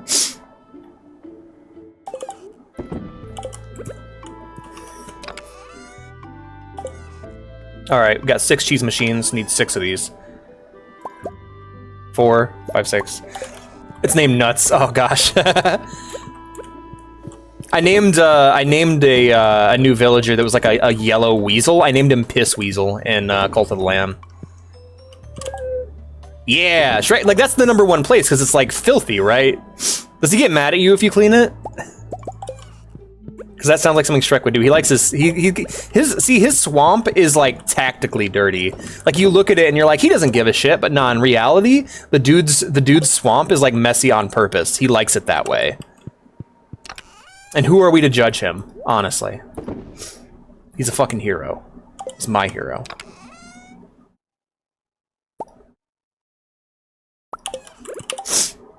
You there. All right. I have not seen Puss in Boots 2. I saw 1, but it was totally awkward because a couple lesbians were totally a couple made out with me, watched them in VR chat. I had to very carefully look only at the screen for 2 hours. Lesbians ruined. Lesbians ruined Puss in Boots for me. You know what? I think that's the best story I've heard about Puss in Boots. One is okay. It was weird watching it in the theater. I enjoyed it, but like my bad movie going experience was a kid. Every single time there was a shot from like Zorro, there was a kid in front of me and would just go, "It's Assassin's Creed." Like, no, it's a Zorro reference. Stop that. It's not an Assassin's Creed reference. I love Assassin's Creed, but like Assassin's Creed loves making Zorro references. It was a huge inspiration. Not everything's in, like, it was really annoying. My favorite movie going experience was going to see Breaking Dawn Part 1.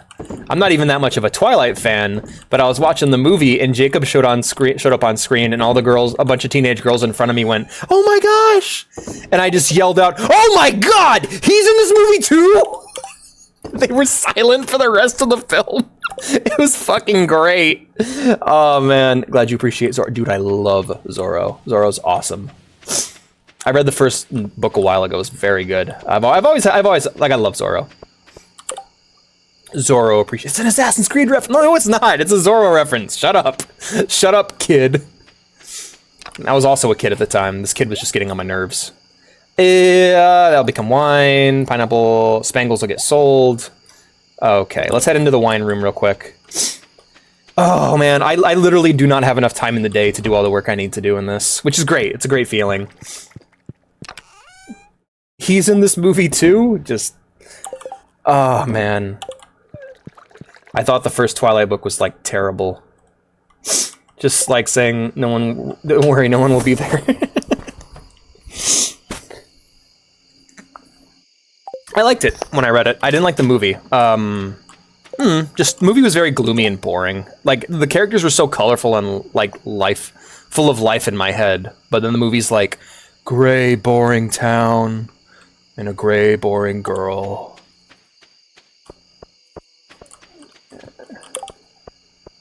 Yeah. Which is kind of the point, you know? She's living her gray, boring life in this gray, boring town, and then she meets this guy who brightens up her world. Which is understandable. This dark man that brightens up her world. Oh, could you imagine if it was actually Darkman? Like Liam Neeson? Oh, yeah, those movies are awesome. I saw the first one in theaters. It was a wonderful film-going experience. The soundtrack's really good. Twilight has an amazing soundtrack. That is true. I finally added Supermassive Black Hole to my Spotify playlist recently, and it's just so fucking good.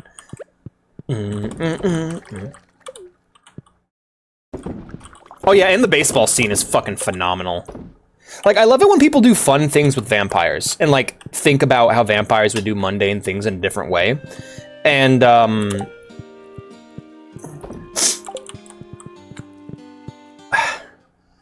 that's probably why I like What We Do in the Shadows so much. But, yeah, the baseball scene is my favorite scene in that movie. Just because it's like vampires playing baseball, like burning off steam. How would they do it? Well, they'd have to go out during thunderstorm, because when a vampire's so fucking strong that when they hit a ball, it sounds like a thunderstrike. Perfect. And then the super speed. It's a really cool scene. Really cool, like superpowered activity that we would all can do and relate to, and we just see it in a really cool way. Yeah, Paramore's awesome. My introduction to Paramore was The Sims 2 for the PlayStation 2. But yeah, How to Train Your Dragon is like legit fantastic fantasy. Like there is how do I put it? DreamWorks does this thing every now and again where they'll create a series of movies that are like for kids but are genuinely great additions to their genre. Like when people are like, if people were to ever ask me, which they never would, but if they were to ask me, Alex, what are some great kung fu movies to get started with? I would recommend 3 of them. I would recommend Fearless. I'd recommend Jet Li's Fearless. I would recommend Ip Man 1, and I would recommend Kung Fu Panda, because Kung Fu Panda is a genuinely phenomenal martial arts movie. All 3 of them are. They're great. They're all great films with great acting and animation. I forgot there was a 4th one. I don't know about that one. I haven't seen it yet, so there's that. How to Train Your Dragon. It's like, what are some good fantasy movies, Alex? Let's say I wanted to watch 3 good fantasy movies. Oh, he's playing my drums. Okay, I was like, what's going on? I'd recommend fucking, like, Return to Oz, Lord of the Rings, Fellowship of the Ring, and How to Train Your Dragon. They're, like, genuinely great fantasy movies. Simlish covers. Which Paramore song was it? I don't remember. The da-na-na-na-na-na. I love it. I love when people write vampires not as traditional vampires. It's my favorite thing. Yeah. See, I like it when vampires are written with all the rules at once. It's one of the things I love about Vampire the Masquerade, where it just includes everything vampires can do, and every one of their strengths and every one of their weaknesses, and allows the player to decide what kind of vampire they want to be. It's really sick. So, like, the way Vampire the Masquerade Bloodlines work is that every bloodline is a different type of vampire. You have your more magically inclined ones, you have your more physical damage inclined ones. Hey! You have your creepy, insane ones, you have your Nosferatu sewer dwellers, like ghouls, you know? Vampire the Masquerade is probably my favorite vampire setting because it's an homage to all vampire settings. Same thing goes for What We Do in the Shadows. What We Do in the Shadows is like really good about that too, of just representing every type of fictional vampire. I dislike Twilight's vampires immensely. I think the movie would be better if they changed some things. Like the moment for me, and I think the moment for a lot of people, there's a reason why sparkling vampires are referenced as a bad thing to this day, because it is a terrible moment. Like, it is such a sad moment because you're like so excited. Because when I watched it, I was like, oh, cool, now we get to see what he actually looks like, man. We get to see his true vampire form. That's great. I don't like this painting creeping on me from behind the chimney. There we go. That's a better spot for it.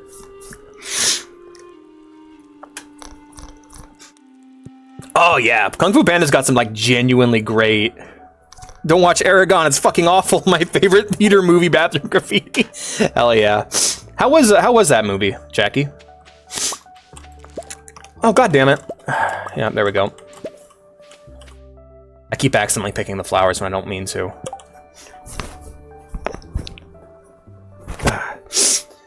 I'm sniffly, you guys. I hate it.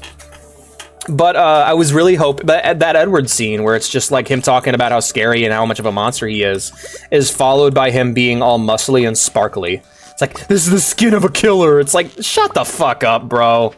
That's dumb. That's dumb. You're dumb. So here's what I think should have happened in that scene. I think it would have been way hotter too. Because like, that was eye candy for the ladies, right? But I feel like it was very lowbrow eye candy. Or I feel like it was very basic bitch eye candy. What it should have been is he should have been like, we should have seen his true form. He should have been like a 9-foot tall bat demon with like big pointed ears. He still has his face, but he has like fangs. And he's got, like, hooves. Like, he looks like a fucking demon. And he's got this massive cock. Just like we should have seen a big monster. Because it's a scene where he's showing his true monstrous form. And I think a lot of people would have found that hotter. Because I know so many people who watch Beauty and the Beast. And they're like, fuck yeah, Beast. You know? And then when he becomes a human, everyone's like, aw. I'm saying Twilight should have appealed to monster fuckers. Alright? I am not accepting criticism no, I'm kidding. But no, I'm saying they should have appealed more to monster fuckers. Nobody understands how to make monster fucker eye candy for the ladies, though. Well, I would say 2010? 2010? I think 2010 Hollywood didn't know how. Nowadays, people are a lot better at it. I did not. Sorry, Kara. Where's that pomegranate tree? I'm gonna kill it. I don't know. Good luck. Yeah, no, monster... Like, I'm saying Twilight should have appealed to monster fuckers. You're dumb. That's not what Twilight's about. Honey, what's a vampire? Just make a completely different movie then. I'm just asking for one scene to be changed. If you read the book, I did. then just, you know... Vea strongly disagrees with my opinion, and that's okay. I still love her. You drive me nuts, honey. I know, I love you. Why would it be called Twilight if it's not Twilight anymore? Why does changing Edward's monster form that we see in literally only one scene have to change everything? No, because it's not like the book. Then why would you be basing the movie off the book? Well, like, is Lord of the Rings no longer Lord of the Rings because Sauron is a big berserk armor guy? No, but it's complete... The descriptions. But that's not what That's not what he fucking looked Would like. he be a sparkly monster man then? No, I mean, for Edward, it's like you can still change things and have it be a good movie. But in Like the book, he's the sparkly. like the ring He rate. could be a monster man, but he'd still have to be sparkly. I know, but I'm saying is Because that's the when I read biggest what I'm saying is that was the wrong decision to begin with, so they should have changed it for the movie to make it better. No, I think their entire problem was the whole romance of it. Oh. The entire movie, I'm just like, why is this? All we want is for Edward to be sexy. I want him to be sexy and a monster, and they chose sexy. Sparkling skin does not make you look like a monster. It just makes you look like you have sparkly skin. Yeah, it looks like you just went to the club. For real. No, it looks like you just went to the club. Like, is Kesha a monster? Well, she is. But I mean...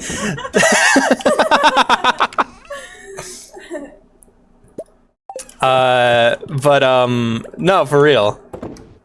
I just think Lurk. if somebody's All right, gonna make Poison. a movie based off a book, it should be like that. I think you gotta I think you sometimes have to change certain things in order to improve the source material. That being said, They changed way too much. That was the problem, man.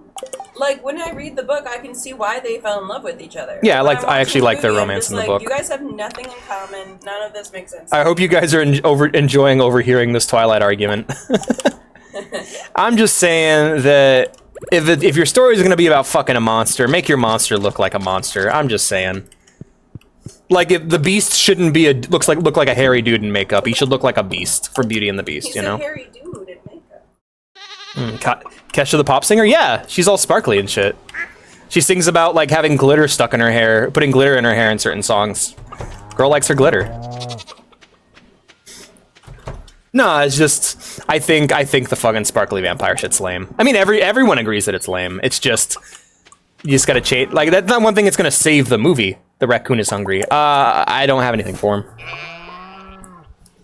Oh, yeah. By the way, if there's a film you want to watch that has a book to it, don't read the book first. That is my advice to you. Watch the movie first and then read the book, because it will improve the book reading experience. Whereas reading the book first almost always degrades the movie going experience, because all you can think about is the shit they changed. That is my advice to you, my little friends.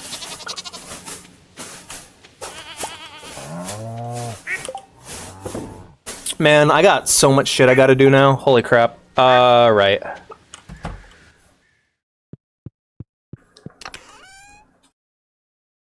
All we want is for Edward to be sexy. Yeah, exactly. I think he'd be more attractive as a big demon man. There's also I also have the same problem. Like, I have a lot of opinions like that about different horror fiction, though.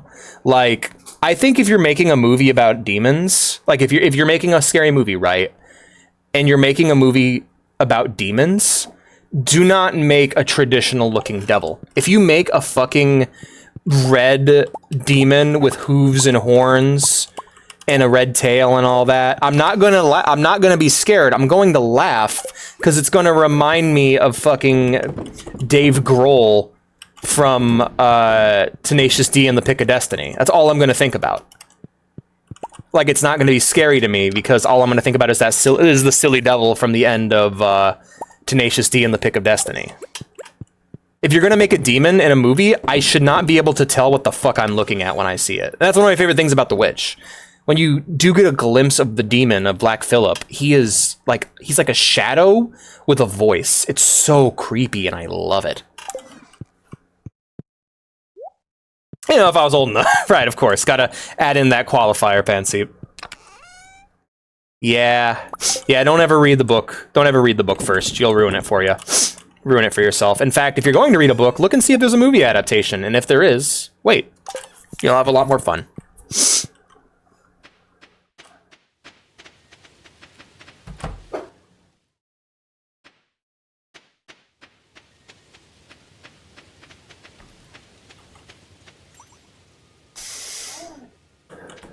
I think Veya's trying to clean the house, because now the house smells bad.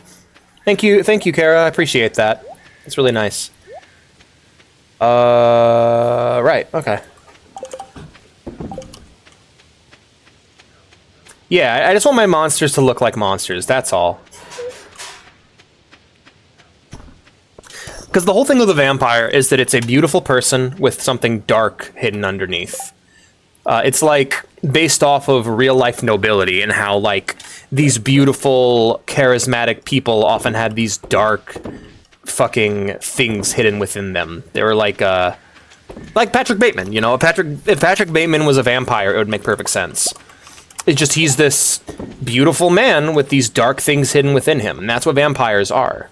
So if you miss, those are the two base elements of vampires, and if you miss either of them, you don't have a vampire anymore. It's just not what it is. Don't know what the heck to do with those tickets. I'll show you.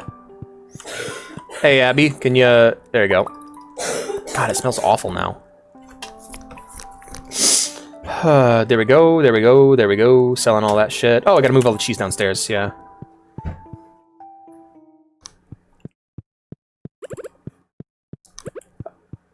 But, yeah, that's my take on the matter.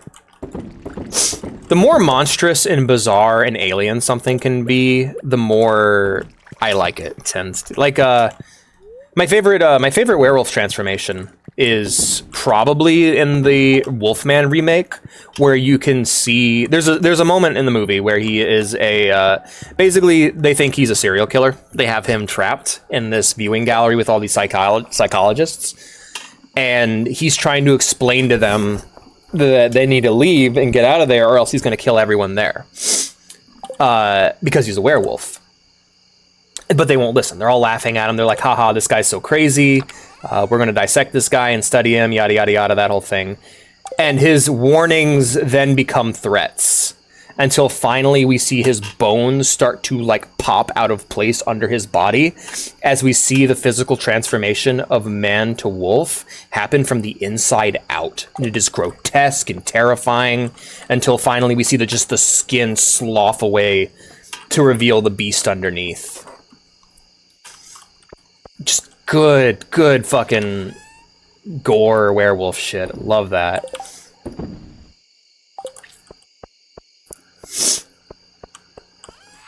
Ironically enough, I'm actually quite forgiving when it comes to the werewolf representation in Twilight, because they're not werewolves. They're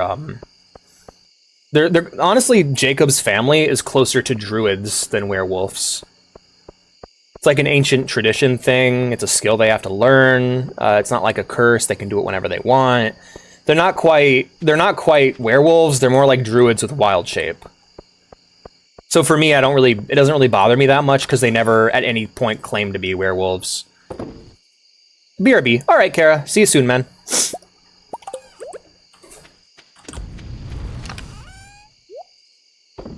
Yeah, right? Like, for me, it never really bothered me that much with the werewolves, but the vampire shit's like, no, a vampire refers to something cool. Like, I don't know.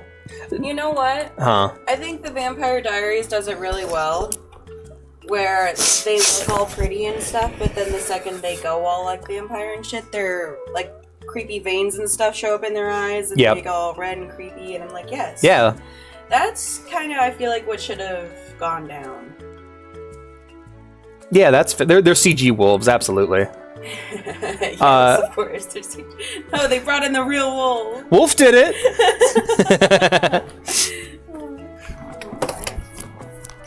Also, werewolves typically don't go full wolf. They typically turn into, like, a big wolf furry. It, like, rips people apart. Yeah, like that fucking sim that we had. Yeah, like Lee's sim in our Sims 4 subathon who kept ruining everything. He was our chef. We had to starve for days. He was supposed to cook. Relatable. But yeah, like, I will not walk 500 miles. I'll be in VC playing Guilty Gear. Alrighty, sounds good. I should think of another good vampire representation.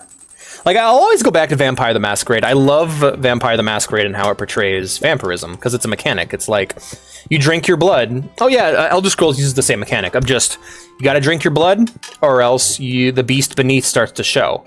Yo, it's winter! All the crops are dead. Ooh, snow. Yes, I love this. I love the music in this season. It's my favorite in the game.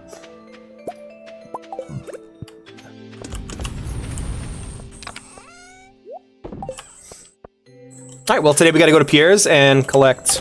Oh. We gotta go. No problem. We gotta go to Pierre's and collect more flower seeds. Which reminds me. What do I do with tickets? I'll show you. Come with me. Here in a moment. Let me cut down this tree real quick. All right, let's go. Follow me.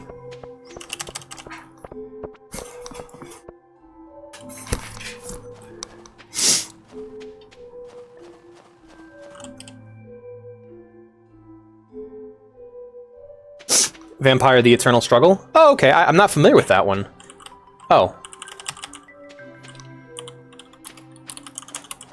I'll have to look that up. But in Bloodlines is the most, like, fully... It gets too tough in a way. Ah, okay. Like, that gets it too in a way. Yeah. Because at the end of the day, these are mythical creatures. People can make them however they want.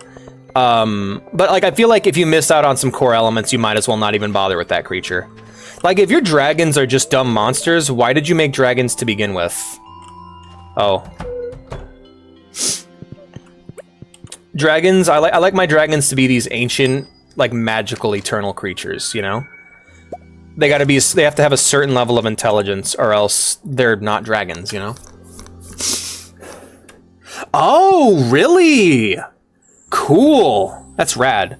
But no, in Vampire the Masquerade, you get different bloodlines you can use to, or you build your character. They're like your races. You have different vampire bloodlines that. Oh, thank you for the powder melon seeds. I appreciate it. Ah, winter melon. All right.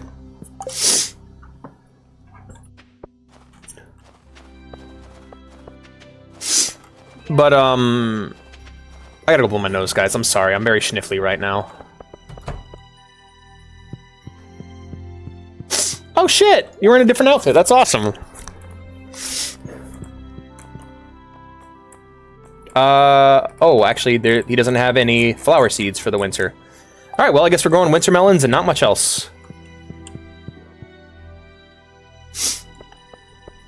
But, yeah, the different bloodlines represent your different types of vampire.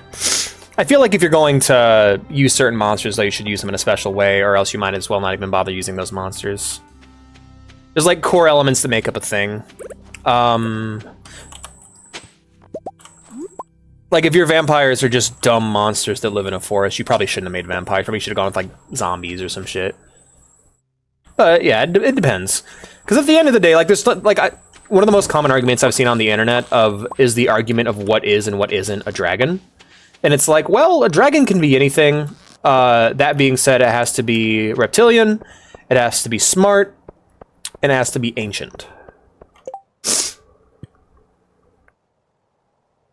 Mana is your blood. Oh, interesting. Okay. I also played a bit of Blood Hunt, and that was pretty good, I guess. I got to do one match because it just took so fucking long to find players, and I'm like, you know what? I don't want to fucking wait. That was my main reason I stopped playing, is just the queue times took too fucking long. You missed. Like, the queue times took so fucking long that I didn't even want to bother.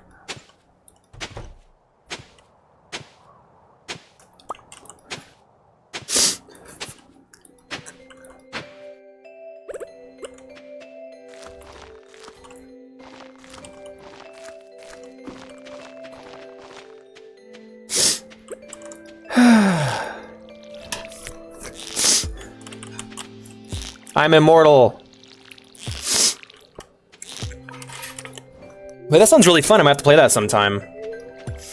That's one of the other. That's on my tabletop game wish list. I really want to play. Not necessarily Vampire the Masquerade, but just another. Like, I want to play a tabletop RPG in the World of Darkness. I think that'd be a lot of fun. Oh, what's pickled broccoli like? Sounds really gross. Vea's knocking on the door.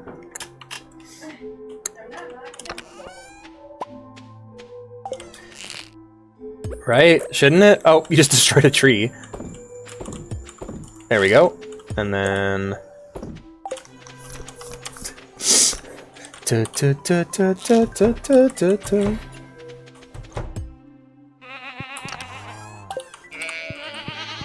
Aw. Are we out of hay?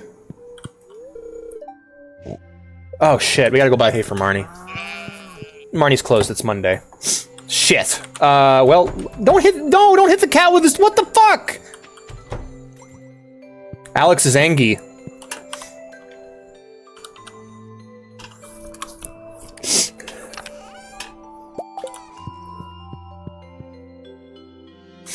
Oh boy. Alright, let's take care of these animals. It's winter, so they're gonna be inside. I didn't mean to do that.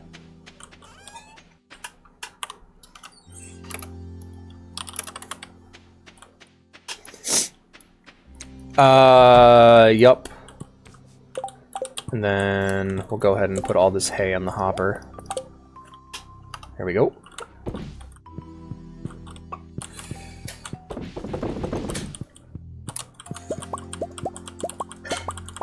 There you go, guys. There's your food. Yes, thank you, Kara. I appreciate that. Make sure they have the hay they need.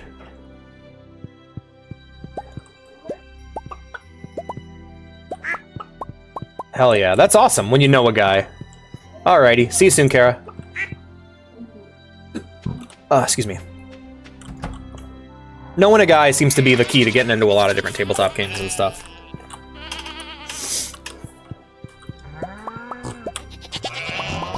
Sorry, piggies.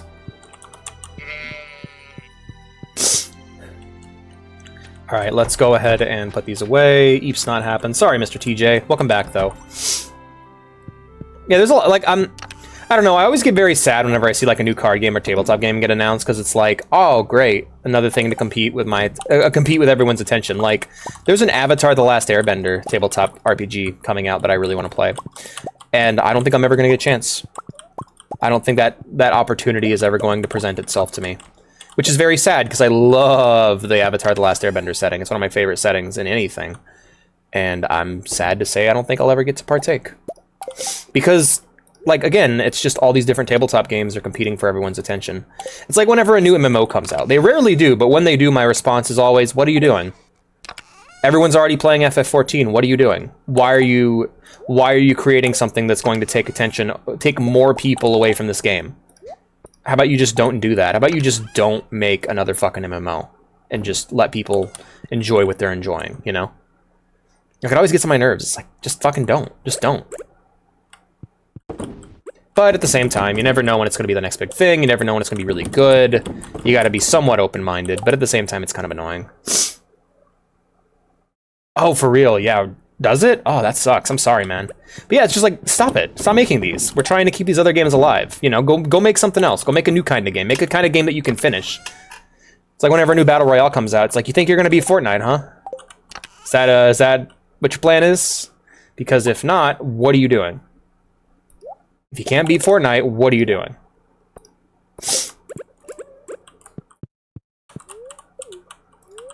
I guess then, if I live by... No, put it in the fucking... I guess I can't do that with that one. Not that kind of mushroom.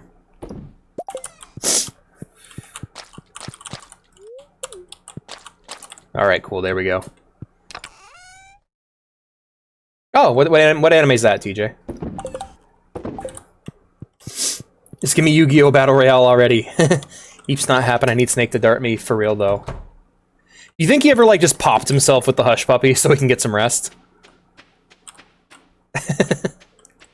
It's funny to think about. Alright, let me go grab the cheese out of your cheese casks in your house. We have a bit of a cheese shortage going on right now, so...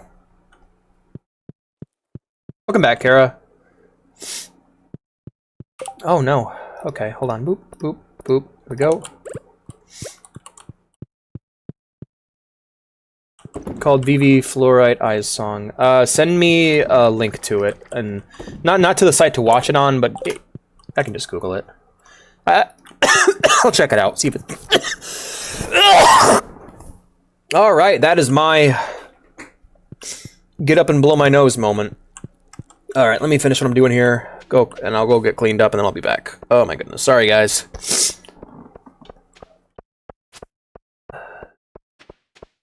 Huh. That sounds kind of interesting, actually. I'll check that out.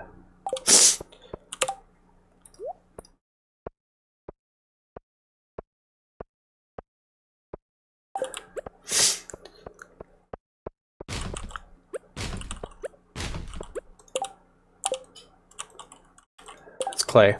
Right, and then this one, we're gonna go ahead and take this, switch it here, boop. Hopefully I have the time to do what I need to before the night ends.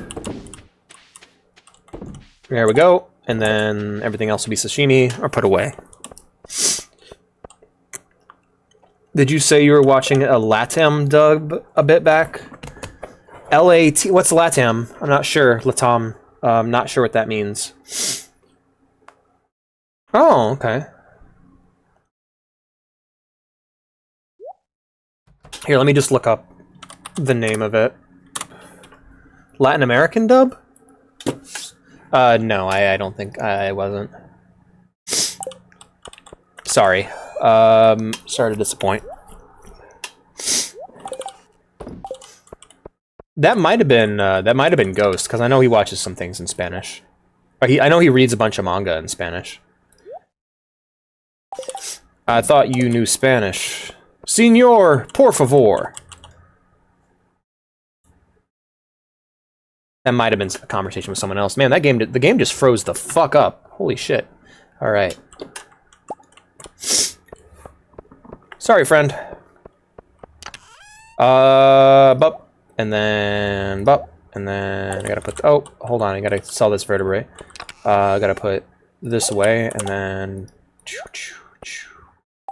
I gotta go make sashimi, sell the sashimi, come back out, and then go to bed. Let's grab any cheese from downstairs, just in case. None. Perfect. Excellent. Oh, goodness. Alright, people are just gonna keep moving my fucking Abigail picture, so I'll just make peace with it. Alright, everything here is getting sold. Sold. Beep, beep, beep, beep, beep, beep. Alright, let's go to bed. And then I'll be right back. Sorry, guys. I really gotta go blow my nose. Sorry, Penny.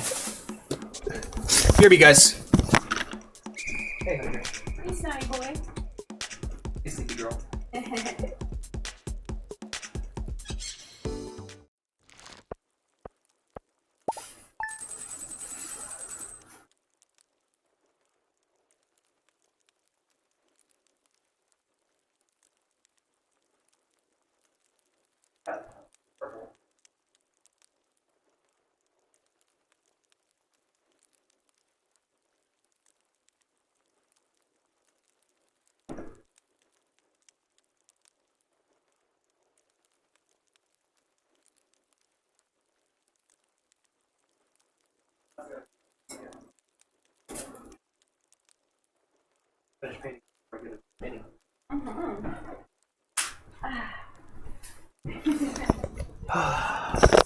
I'm back.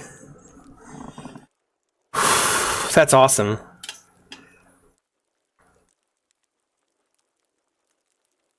Yes, he did. Like that like line broke Liquid as a person. Eli never recovered. Oh boy, I'm back, guys. Sorry, I had to blow my schnoz. All right, today I gotta head to Clint's and crack open these mystery boxes. Da-na-na. Oh man, look at her! She's so cute! Ah! You look great, Abigail! I love that coat she's got. I love the winter clothing, that's awesome. Do I have any winter clothing I can change into? Oh, I have a jacket, yeah.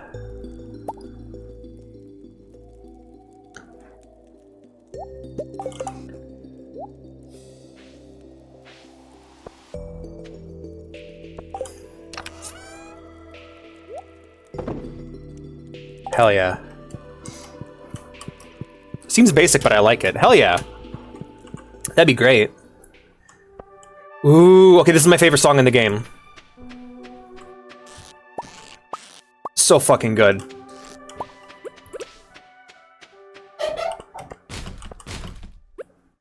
It's called The Wind Can Be Still.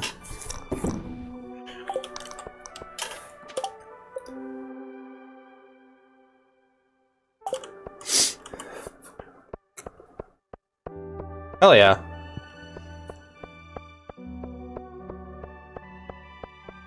I love this track so much. Da-da.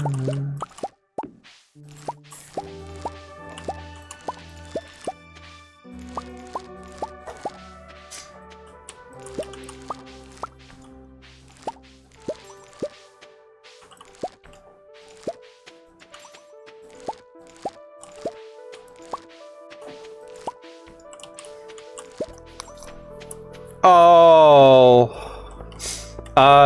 Okay. Good night, TJ.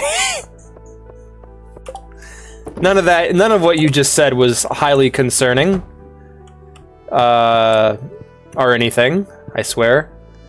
Alright, cheese ain't ready yet, that's okay. Alright, let's go see Clint.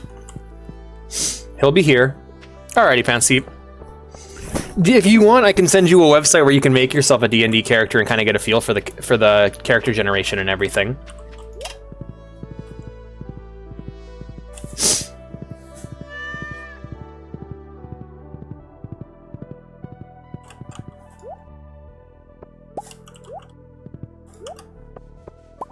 What do we name this guy? Oh yeah, Pojo. Pojo. The cactus is also fruit. Hero Forge? I mean, I could send you Hero Forge and I can send you D&D Beyond. Both of which are really great tools. I'll be fine though. Okay. That's good to hear.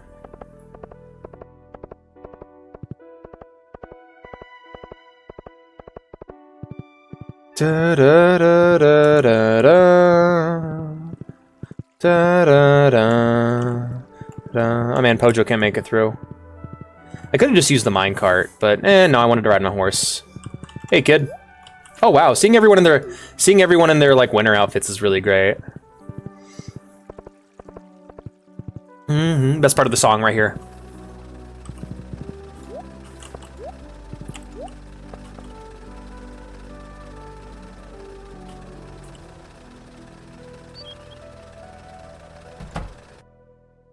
So I played this game for the first time in the winter of, I think, 2015. It was around the same time Undertale was out, right? And when I wasn't playing Undertale, I was playing this. And imagine I was sitting at the dinner table in the living room, so it was still kind of cold because it was right by the door. And I was sitting cross-legged with a blanket over my legs, just with a cup of coffee and playing Stardew Valley on my laptop. And it was like a magical experience with this music playing as well, because it was just as cold outside. Sans? Hey, Portal, good to see ya. Yay. Thank you, Dan. I appreciate it. Thank you for the follow, Dan. Hell yeah, man. Thank you. I hope to see you soon. It's been cool. You've been a cool guy too. Sans is Latin, I think, for without. It's also a reference to the font, Comic Sans in Papyrus. But yeah, it's just a magical little experience of just all the vibes crossing over, all the wires crossing in the right places, you know? I'm gonna go take Pojo back to his... I'll let Pojo hang out right here.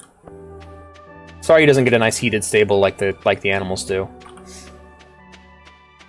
It's funny because I was actually doing a genocide run while that was happening too. I was never able to beat my genocide run because, well, my soul was dying.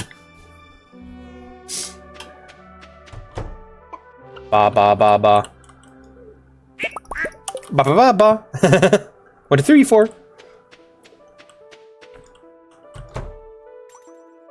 Damn. That's Depp.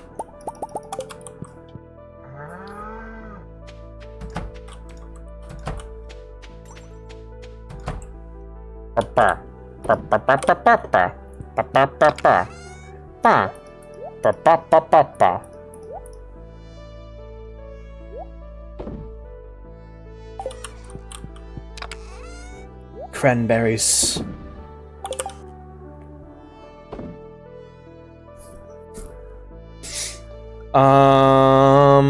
Let's grab 1, 2, 3, 4, 5, 6, 7, 8 mayonnaise. Grab today's fire quartz. Harvest everything, and then we'll go through and do them all up again.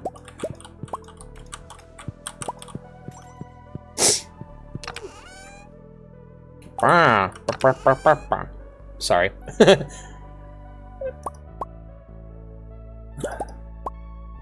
And I'll grab 3 of those. Then...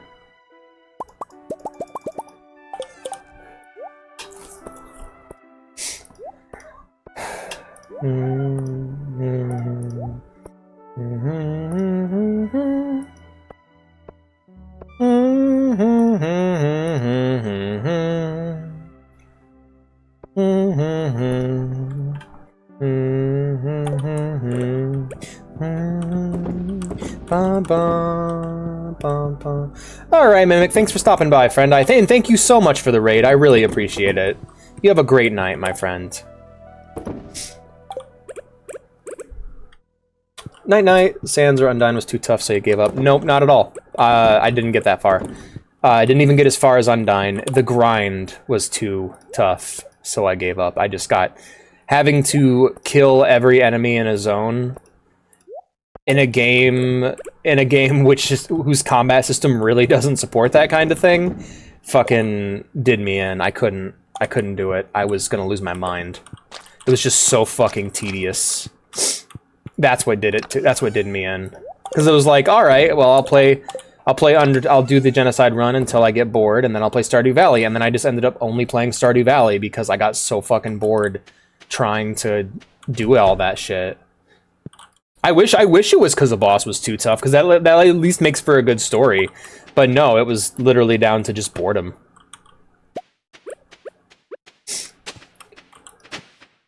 Yeah, I got after Papyrus.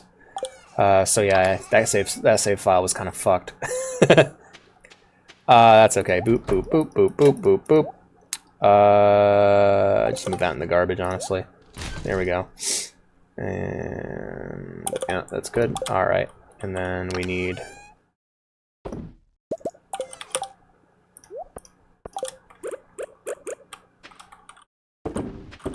Here we go. All set. Cool. Right, where does the chicken statue go? I think we're actually done there. Next up, let's hit that. There we go. Grab the bait, put it here. I'll probably make a bunch more bait now that I think about it, because I have monster guts I can use. Alrighty. Later, Kara. Yeah, you motherfucker. He was just bone truzzling, indeed. Yeah, I was not a very good friend of Papyrus. Was it Bowser from other video game? Did Papyrus and Sans?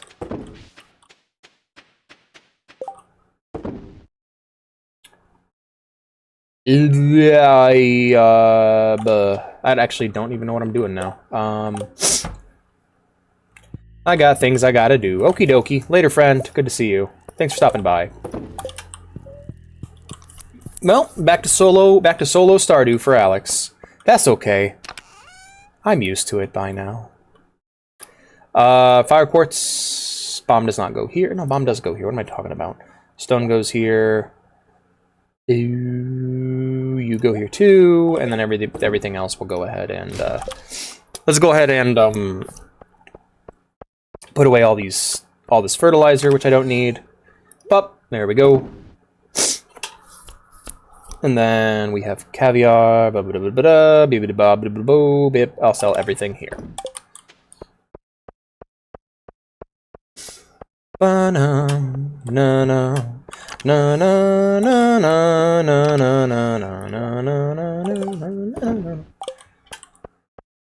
What's up, Pantsuit? Are you ready for some Stardew Valley? Are you finally done with your homework so you can join me, my friend? Or is the cat cursed to loneliness yet again? Sad meows. I've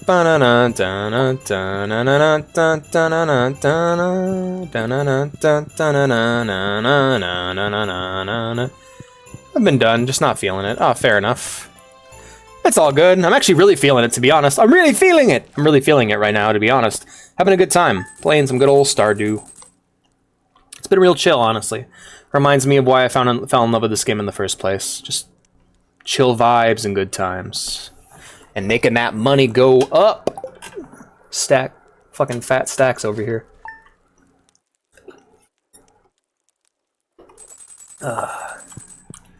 You bone trousled in the wrong neighborhood. Now you see how I feel when I got Yomi Hustle working and you were tired of it. Sorry. Yeah, getting your ass kicked for like an hour straight kind of kills my energy in fighting games, to be honest. I'm free, so I'm kind of free, to be honest, so it's all good.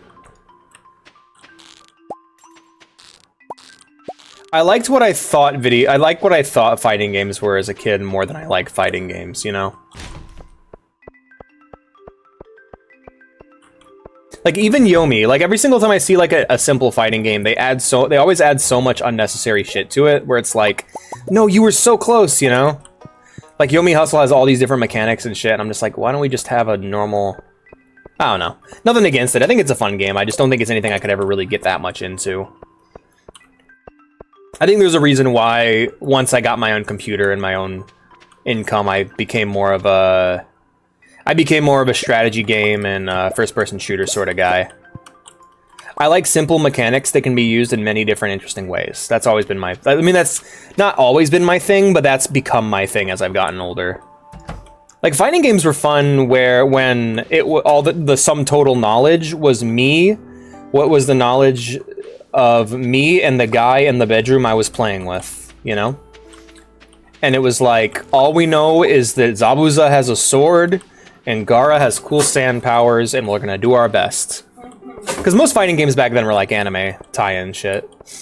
But like, when it became when like frame data and combos and all that came into being, it's just like, that's always been a thing. It's just, for me personally, I wasn't that crazy about it. And Yomi Hustle was like, I was excited to play it because I'm like, oh, a simplified fighting game that was just turn-based, you know? And then I played it and I'm like, this is still too much.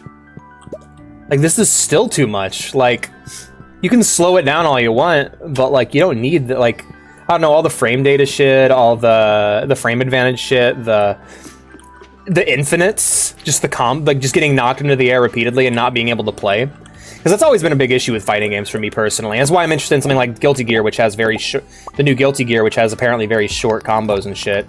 But then again, who knows? I might play it and just go, nah, this ain't what I'm into.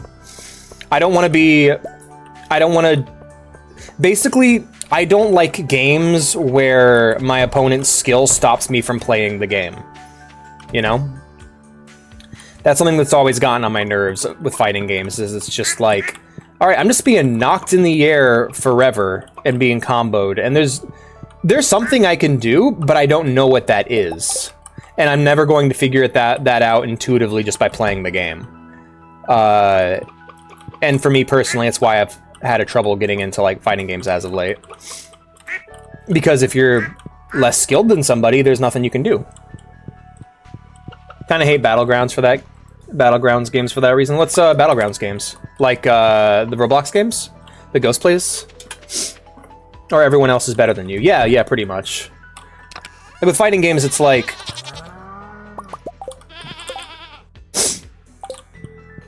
Yeah, when someone's better than you in a fighting game, you don't get to play. You get knocked in the air infinitely, you can't do anything, and you just...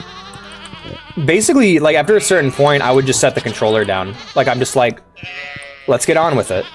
I think one thing that could really help a lot of fighting games is adding a concede button. Like, a dedicated button where, like, if I'm getting knocked in the air and comboed by a guy infinitely, and I feel like there's nothing I can do, let me just hit a button and leave and move on to the next match and queue for the next match. Because he's already beaten me mentally, you know? You might as well just move on.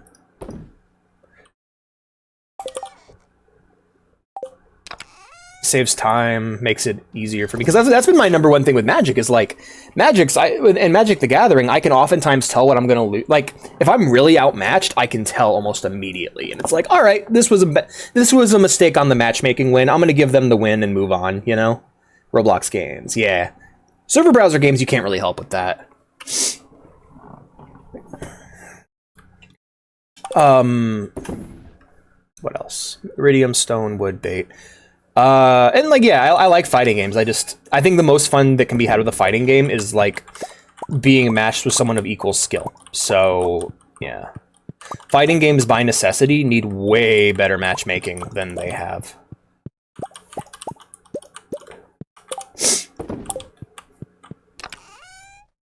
Like, I remember when I tried to get into Tekken 6, like, I'd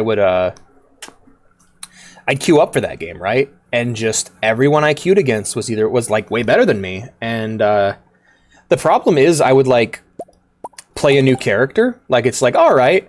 Or no, I would queue up against someone and they would just all be better than me because the game didn't track character level and player level separately. So if you had played the game for 1,000 hours and then picked a new character, you would start at the you'd start at the bottom of the ranking rather than tracking it separately like what League of Legends does with its characters, where in League you have your player rank and then you have your character rank, right? And I think that's a much better way of handling it.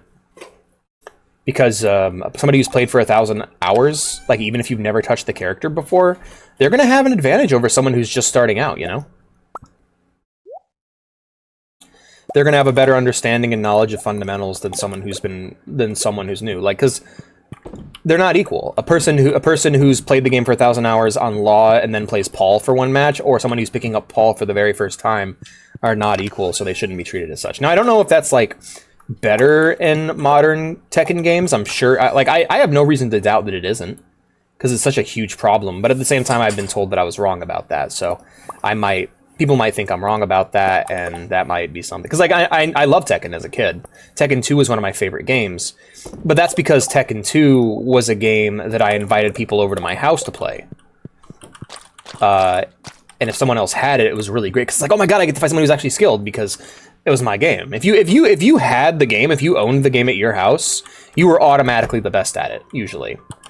And also, especially if it, like, because games required unlocking characters, so if you wanted to have a great time when have all your friends over and play some fucking Naruto or Dragon Ball, then, well, you better have those fucking characters unlocked, man, you know? So, yeah, I don't know. I like what fighting games were back then. I like the very laid-back way of doing them. I'm hoping Guilty Gear Strive will change my mind, but honestly, I've been burned too many times now. Like, I tried. There's been several times where I've gotten into the new fighting game. Like, I got Dragon Ball FighterZ when it came out, and it's just within a week I was exclusively matching against people that destroyed me. And it's like, it just doesn't seem worth it at that point, you know? Like, waiting fucking 5 minutes to get into a match that ends in 30 seconds because I just get bodied is, like, not fun. A big thing, the big reason why I've kind of gravitated towards FPS and strategy games ever since I got my own PC is because, okay, so a lot of games are about a power fantasy. I've talked about this with Halo Infinite, and it's something that I think Halo Infinite's multiplayer gets wrong, and it's that if your game is about a power fantasy, sometimes balance has to suffer. Sometimes you gotta do stuff that's unbalanced. Sometimes you gotta do stuff that's, like, scummy. And basically, you gotta allow the player to enjoy the game for what it is, you know? Like, at the end of the day, Halo's a power fantasy, so making the player feel too weak for the sake of advantage, or for the sake of balance, is a bad idea, and you shouldn't do that. Whereas, and I think fighting games a lot of the times are the same way of just, I just feel weak. In this game that's supposed to be about the power fantasy of being a fighter, I just feel weak and shitty, so why would I play it? Versus something like TF2, where no matter what class I play, I'm still going to get a kill every now and again. Like a scout, for instance, is a class I barely played. And I get a kill every now and again as scout, and it makes me feel good. And I'm like, oh, hey, there's some scout there, you know, or engineer, or anybody there. That's why I've kind of gravitated towards shooters, is because they help me feel good about myself. They help me feel powerful, and they also test my skill, which I like. I want both. I don't want just pure balance, and I also don't just want a pure power fantasy with no, you know, challenge. And usually that's not the case when it comes to online games. Usually online games are not, I don't want to say well balanced, but they're not like cakewalks. because of the very nature of fighting against other people. People who just want the cakewalk, those are cheaters. That's usually the reason given for cheating, because like a lot, like we've actually had some. It's been an interesting thing is learning about why cheaters cheat in games. Like why are you cheating? And it's like, I want to win. It feels bad to lose, therefore I never want to lose. And it's like, yeah, but you're basically losing. But I mean, I get it. I don't agree, but I understand, you know?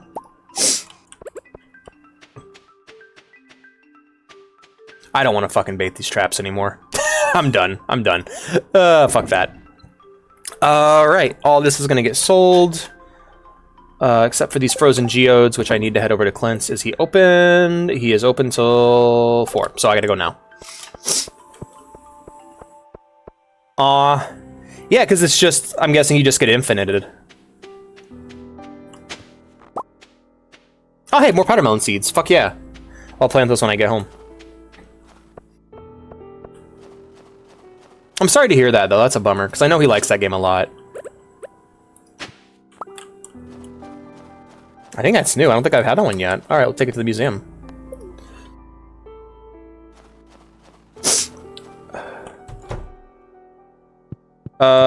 Yeah, why do you dislike it? Guess I have to ask, because I'm not sure. Clay, thanks, bro. I'm out. Dude, yeah, okay. Look, I get it. I understand that you have all this extra time. You don't have to use all of it, man. You can fucking go fast. Like, turn-based games don't have to take forever. There's ways to mitigate that. It can be really fucking boring. Because, like, Magic the Gathering's the same way. I've had people run the timer down. Just, it takes so fucking long. And, like, I'm at the point now where I play it, I'm like, I always got an anime or something going on the other monitor, because I'm just like, fuck it, I'm not gonna sit here and wait for you to make a fucking move. It takes too long. Takes 2 minutes for 4 jabs. And I get it, you want to make a good decision. I think, you know what Yomi Hustle needs? It needs a time bank. It's not enough that it has a timer. It needs a time bank. Like, you have a minute. Let's say this is a match. Let's say the match is a minute long, right? Okay, you have a minute total of time that you can use. So every time you, like in chess, like a chess clock, you have a certain amount of time left, and when you completely run out, then it just moves to the other player. So like if you decide to take, like if it's a minute clock and you decide to take 30 fucking seconds to throw a jab, then you just lost half of your time bank. It should be another resource you have to manage. I think chess has the right of it. It's like, yeah, you can take a minute right now if you want, but that minute ain't coming back. When that minute's gone, that minute's gone. Like, when I play Magic the Gathering Arena, I have fucking Minesweeper open on another monitor, because it's like, this game is so slow, I need to play another game or else I'm going to go mad. Maybe that could be a mod, totally. And honestly, if it is a mod, it's one I'm playing with from now on, because maybe that could be a mod, and then what? No, I just fucking play Minesweeper, man. If you run out of time, then you run out of time, you know? It's like, alright, well now you have no time left. Yeah, no, chess clock is the way to go, because, like, it allows people to go longer if they need to, but not too long, you know? And usually fighting game rounds last about a minute anyway. Yeah, no, I get it. No, it's a problem I had when playing against them as well. Like, chess clock seems like the solution to the problem, you know? Maybe not a minute. And when it runs, typically in chess, when it runs out, you then have shorter and shorter increments of time. So once you run out of your 1 minute, you have 30 seconds, yada, yada, yada, until eventually you'll start taking penalties. Danger! Negative penalty.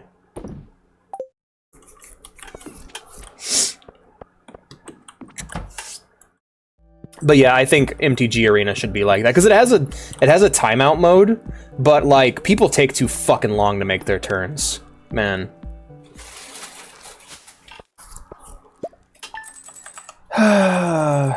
MTG Arena chess clock.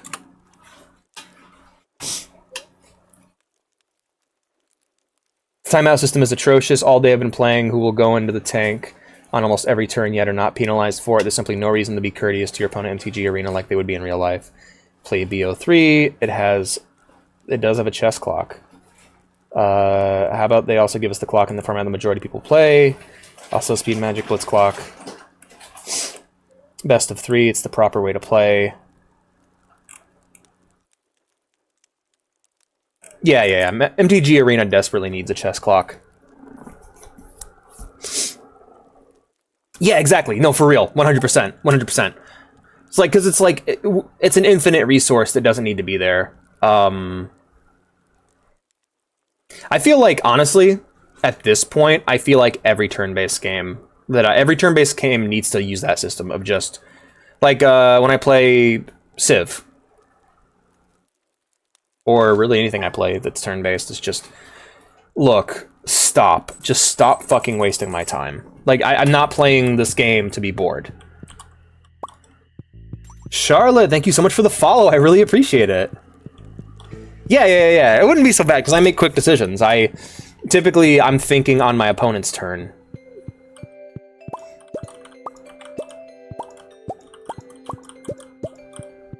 Because, yeah, chess clock seems like the way to do it, of just, you have a certain amount of time, it's running down, you each get a minute.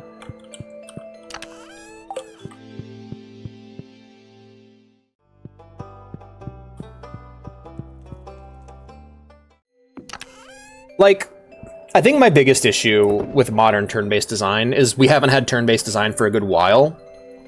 No one's given any thought to it. And a lot of people who play turn-based games are just kind of put up with the issues, or they don't see them as issues at all, which is understandable. You know, what is and is not an issue is highly subjective. That being said, like, you can build turn-based games in a way to where they don't feel boring. There's a reason why new people join in to, like, new turn-based games, and they're like, I don't like turn-based combat, it's boring. It's like, well, you're wrong, but you're not completely wrong, you know? There's a way to make it not boring, and it's to make your choices quick and responsive. You shouldn't have to, if you're playing a strategy game, you shouldn't have to watch the whole time as your character moves into position.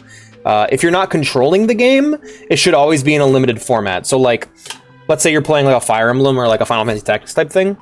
Your enemy should move at like 10 times your speed. It should be quick, and it should be the most pared down version of what it is. Because, again, it is less time you acting, and it should be something that's easy to perceive and understand.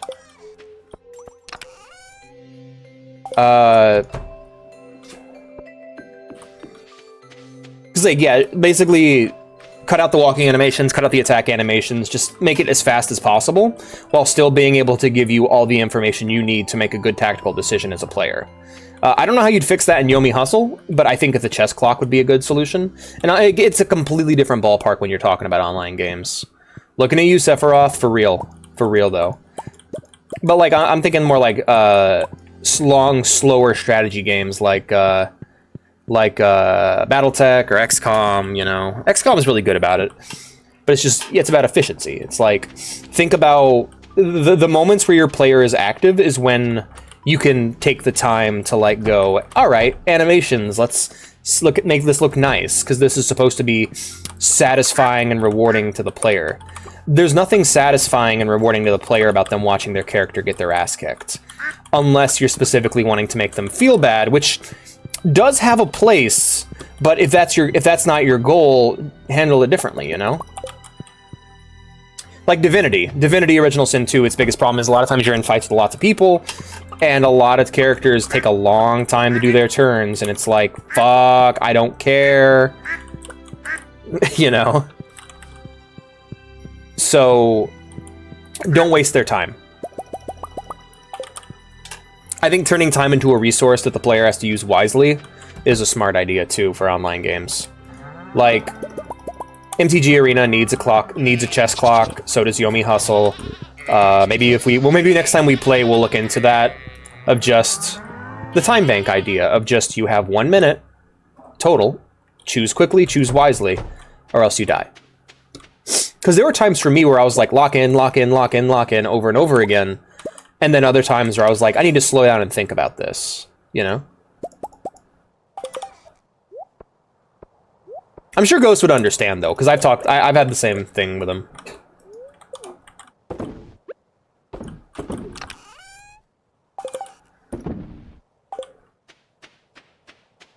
From now on, I'm only setting the timer to 15 seconds. That's fair.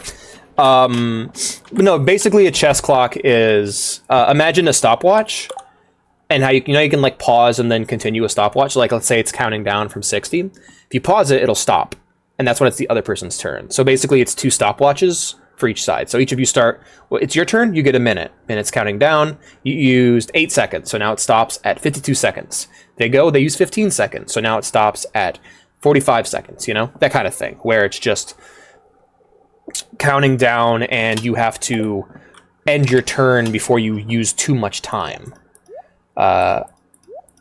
And sometimes you can use a lot of time, sometimes you can use a little bit of time, but you're always using time. It's always a resource you have to keep in mind, versus it being just a thing you're given. Which I, again, argue that... I personally believe that time should be a resource you have to manage. There we go. Because in a real fighting game, not real fighting, sorry, a action-based fighting game, time is a resource you have to manage. Running out the clock is something you could probably do. But it's different in this case. I know for me, a lot of times, a lot of the decisions I make... And, like, to be completely honest about your specific complaint with Ghost's situation, and honestly what MTG players are doing too, 5, 6, 7. I was actually, the thing I just read about, the thing I just read on, the Reddit thing I read about MTG Arena makes a lot of sense when the person says, there's no reason to not do that. Like, if you're given infinite time to do something, why not use that time? Waiting till literally the last second to hit the button is smart. And he's smart for doing it. That Ghost is a smart guy, you know? I don't do it because I would go fucking insane. I'm not that patient.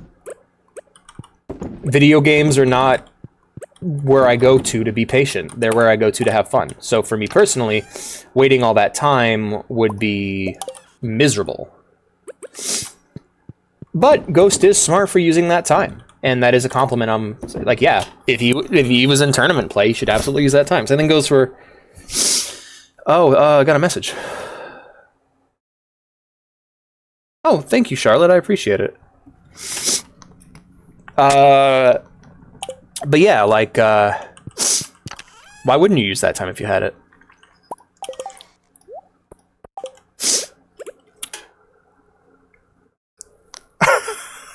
Putting imitation vanilla in vanilla ice cream. What? That's cursed. Oh,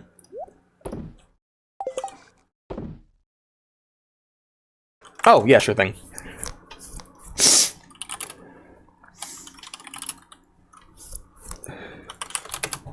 Now, you want to have access to everything, but it gives you a good amount.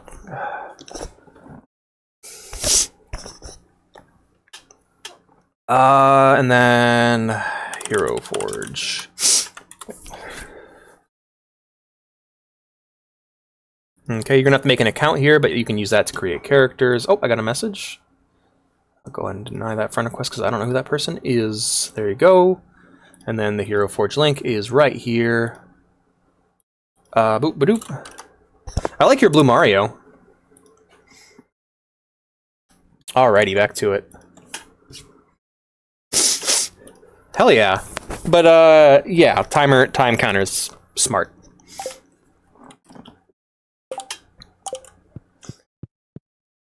Or chess timer would be smart. Let's go ahead and make sure that the wine's still brewing. Wine's still brewing. Let's go back. He was naked and had the sensor. That's hilarious. He was the ultimate gay lord. I love that. Hell yeah. Amontillado, also, I described him as super gay, but, like, it's all in his personality. He's flamboyant, but he's never, like, hello, everyone, did you know that I liked men? Like, that's not going to be him. But there was one time where there was, like, a brothel in town, and we looked, and he's just like, of the DMs describing all the ladies and stuff, and I'm just like, are there any guys? And he's like, no. And I'm like, okay, Montiato's not interested. Like, I don't know. If it was like a strip club, he'd be like, oh yes, marvelous, wonderful dance moves, you know, like. But he's just like, ain't my thing. That's the only, like, gay Amontillado moment I can think of, actually. Amontillado. Alright, selling all this shit. Bait. Yep. Add that to the, I guess I'll add that to the bait stockpile, because I'm fucking done with that. That voice tickles my brain. Tickles my Brian. For all that is holy, stop pounding me.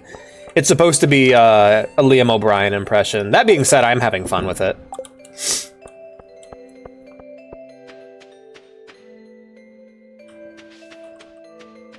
Awesome seeing grass grow in the winter. I didn't know it did that.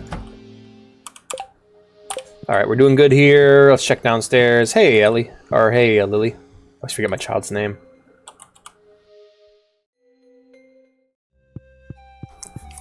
I plan on playing as I'm in, what's your... Oh, dude, tell me everything about your Mario OC, because it's probably adorable.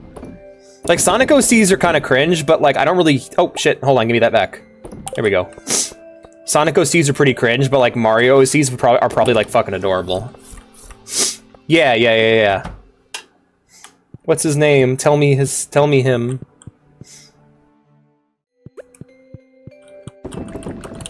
I never made a Sonic OC, by the way. I don't have a story about it, sadly. I wish I did have a story to tell, but...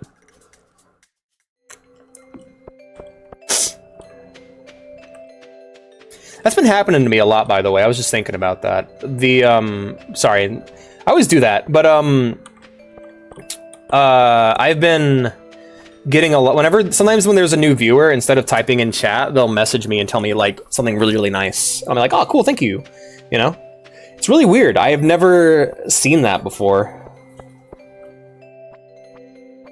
Problem is, whenever someone messages me, it moves my entire stream layout once, and I can't fix it. And I can't fix it. What'd you name him? Also, what's it SMG for?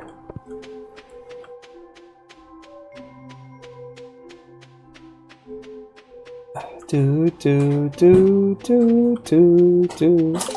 I have anything else to do? I think I'm kind of done for the day, yeah. No, I just don't know what it is. I'm like, it's my first time hearing about it.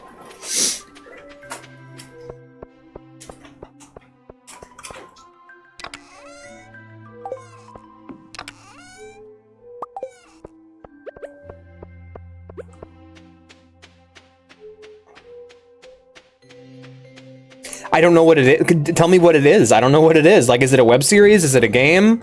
Is it a movie?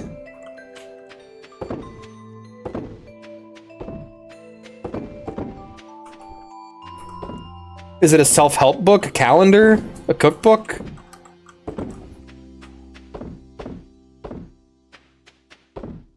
A paint by numbers book? Okay. Is it like a Let's Play channel? Or... Send a link in the chat. You did. Alright, let's click that.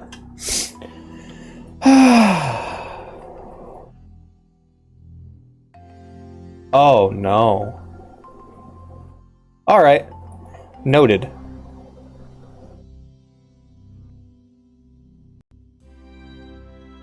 What did you name him?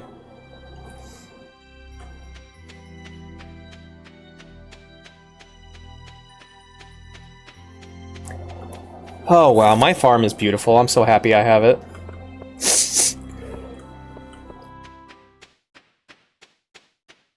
Guess I'll go to bed. SMG 101.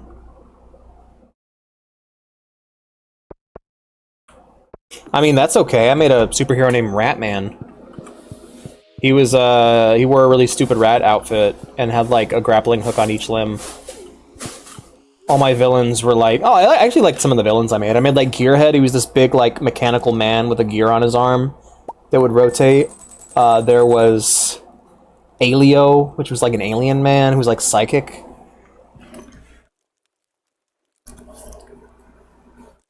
I made little comic books.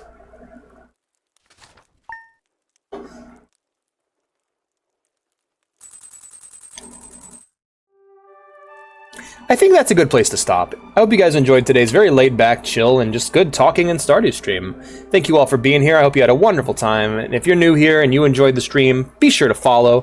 Shoutouts to Poison Ashes and Mimic for rating me. Very kind. Check out their channels, everyone. Just want to make sure you guys do that. And what else? Oh yeah, if you're new here, be sure to follow and be sure to join the Discord. Be sure to join the Discord down below, and you can help Pantsy brainstorm new names for his Mario character. I recommend Brian Storm. Maybe. We'll see. Brian Storm, that's what I'm calling him, Brian Storm. Like Brainstorm, but Brian? Anyway. But yes, if you want to support the stream, help it grow, and help us achieve our goal of having PS3 and PS4 streams on the channel via the purchase of a capture card, be sure to subscribe. Also, down below, if you want to request a game, go ahead and just donate $100 and write the name of the game you want me to play. All right. All that being said, we're gonna go ahead and find ourselves someone to raid. Throw on some music real quick while we chill out and figure this out, huh?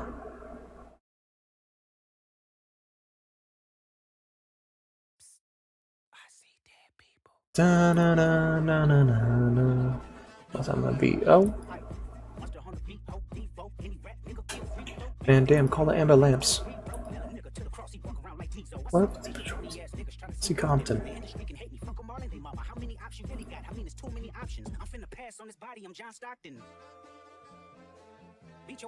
Ooh, this person's got an animated VTuber that's like in the style of fucking Stardew Valley. That's hilarious. Alright, guys. We're gonna go ahead and raid Sing with Togepi, who is playing Stardew Valley. Wop, wop, wop, wop, wop. Fuck him up. Wop, wop, wop, wop, wop. I'm gonna do my stuff. Why you trolling like a bitch? Ain't you tired? Trying to strike a chord, and it's probably A minor. They not like us. They not like us. They not like us.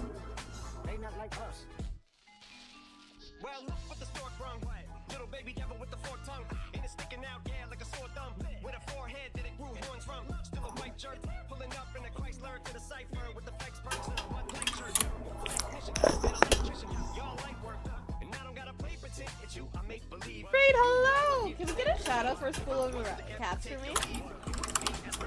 Thank you so much for the raid. Hello, everyone!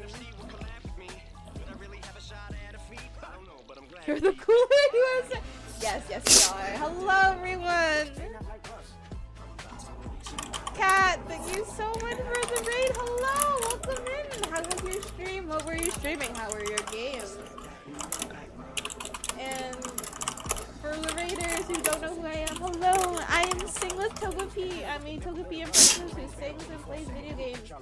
Tonight we are playing some Stardew and later on some Cult of the Lamb. We're playing some Stardew? That's amazing! I love your avatar, thank you so much! And thank you so much for the raid. It's supposed to be... Your cousin loves Togepi? School of the Cat has decided to join the cult. Loves her too. Or loves them too. Ooh, nice, we put yeah.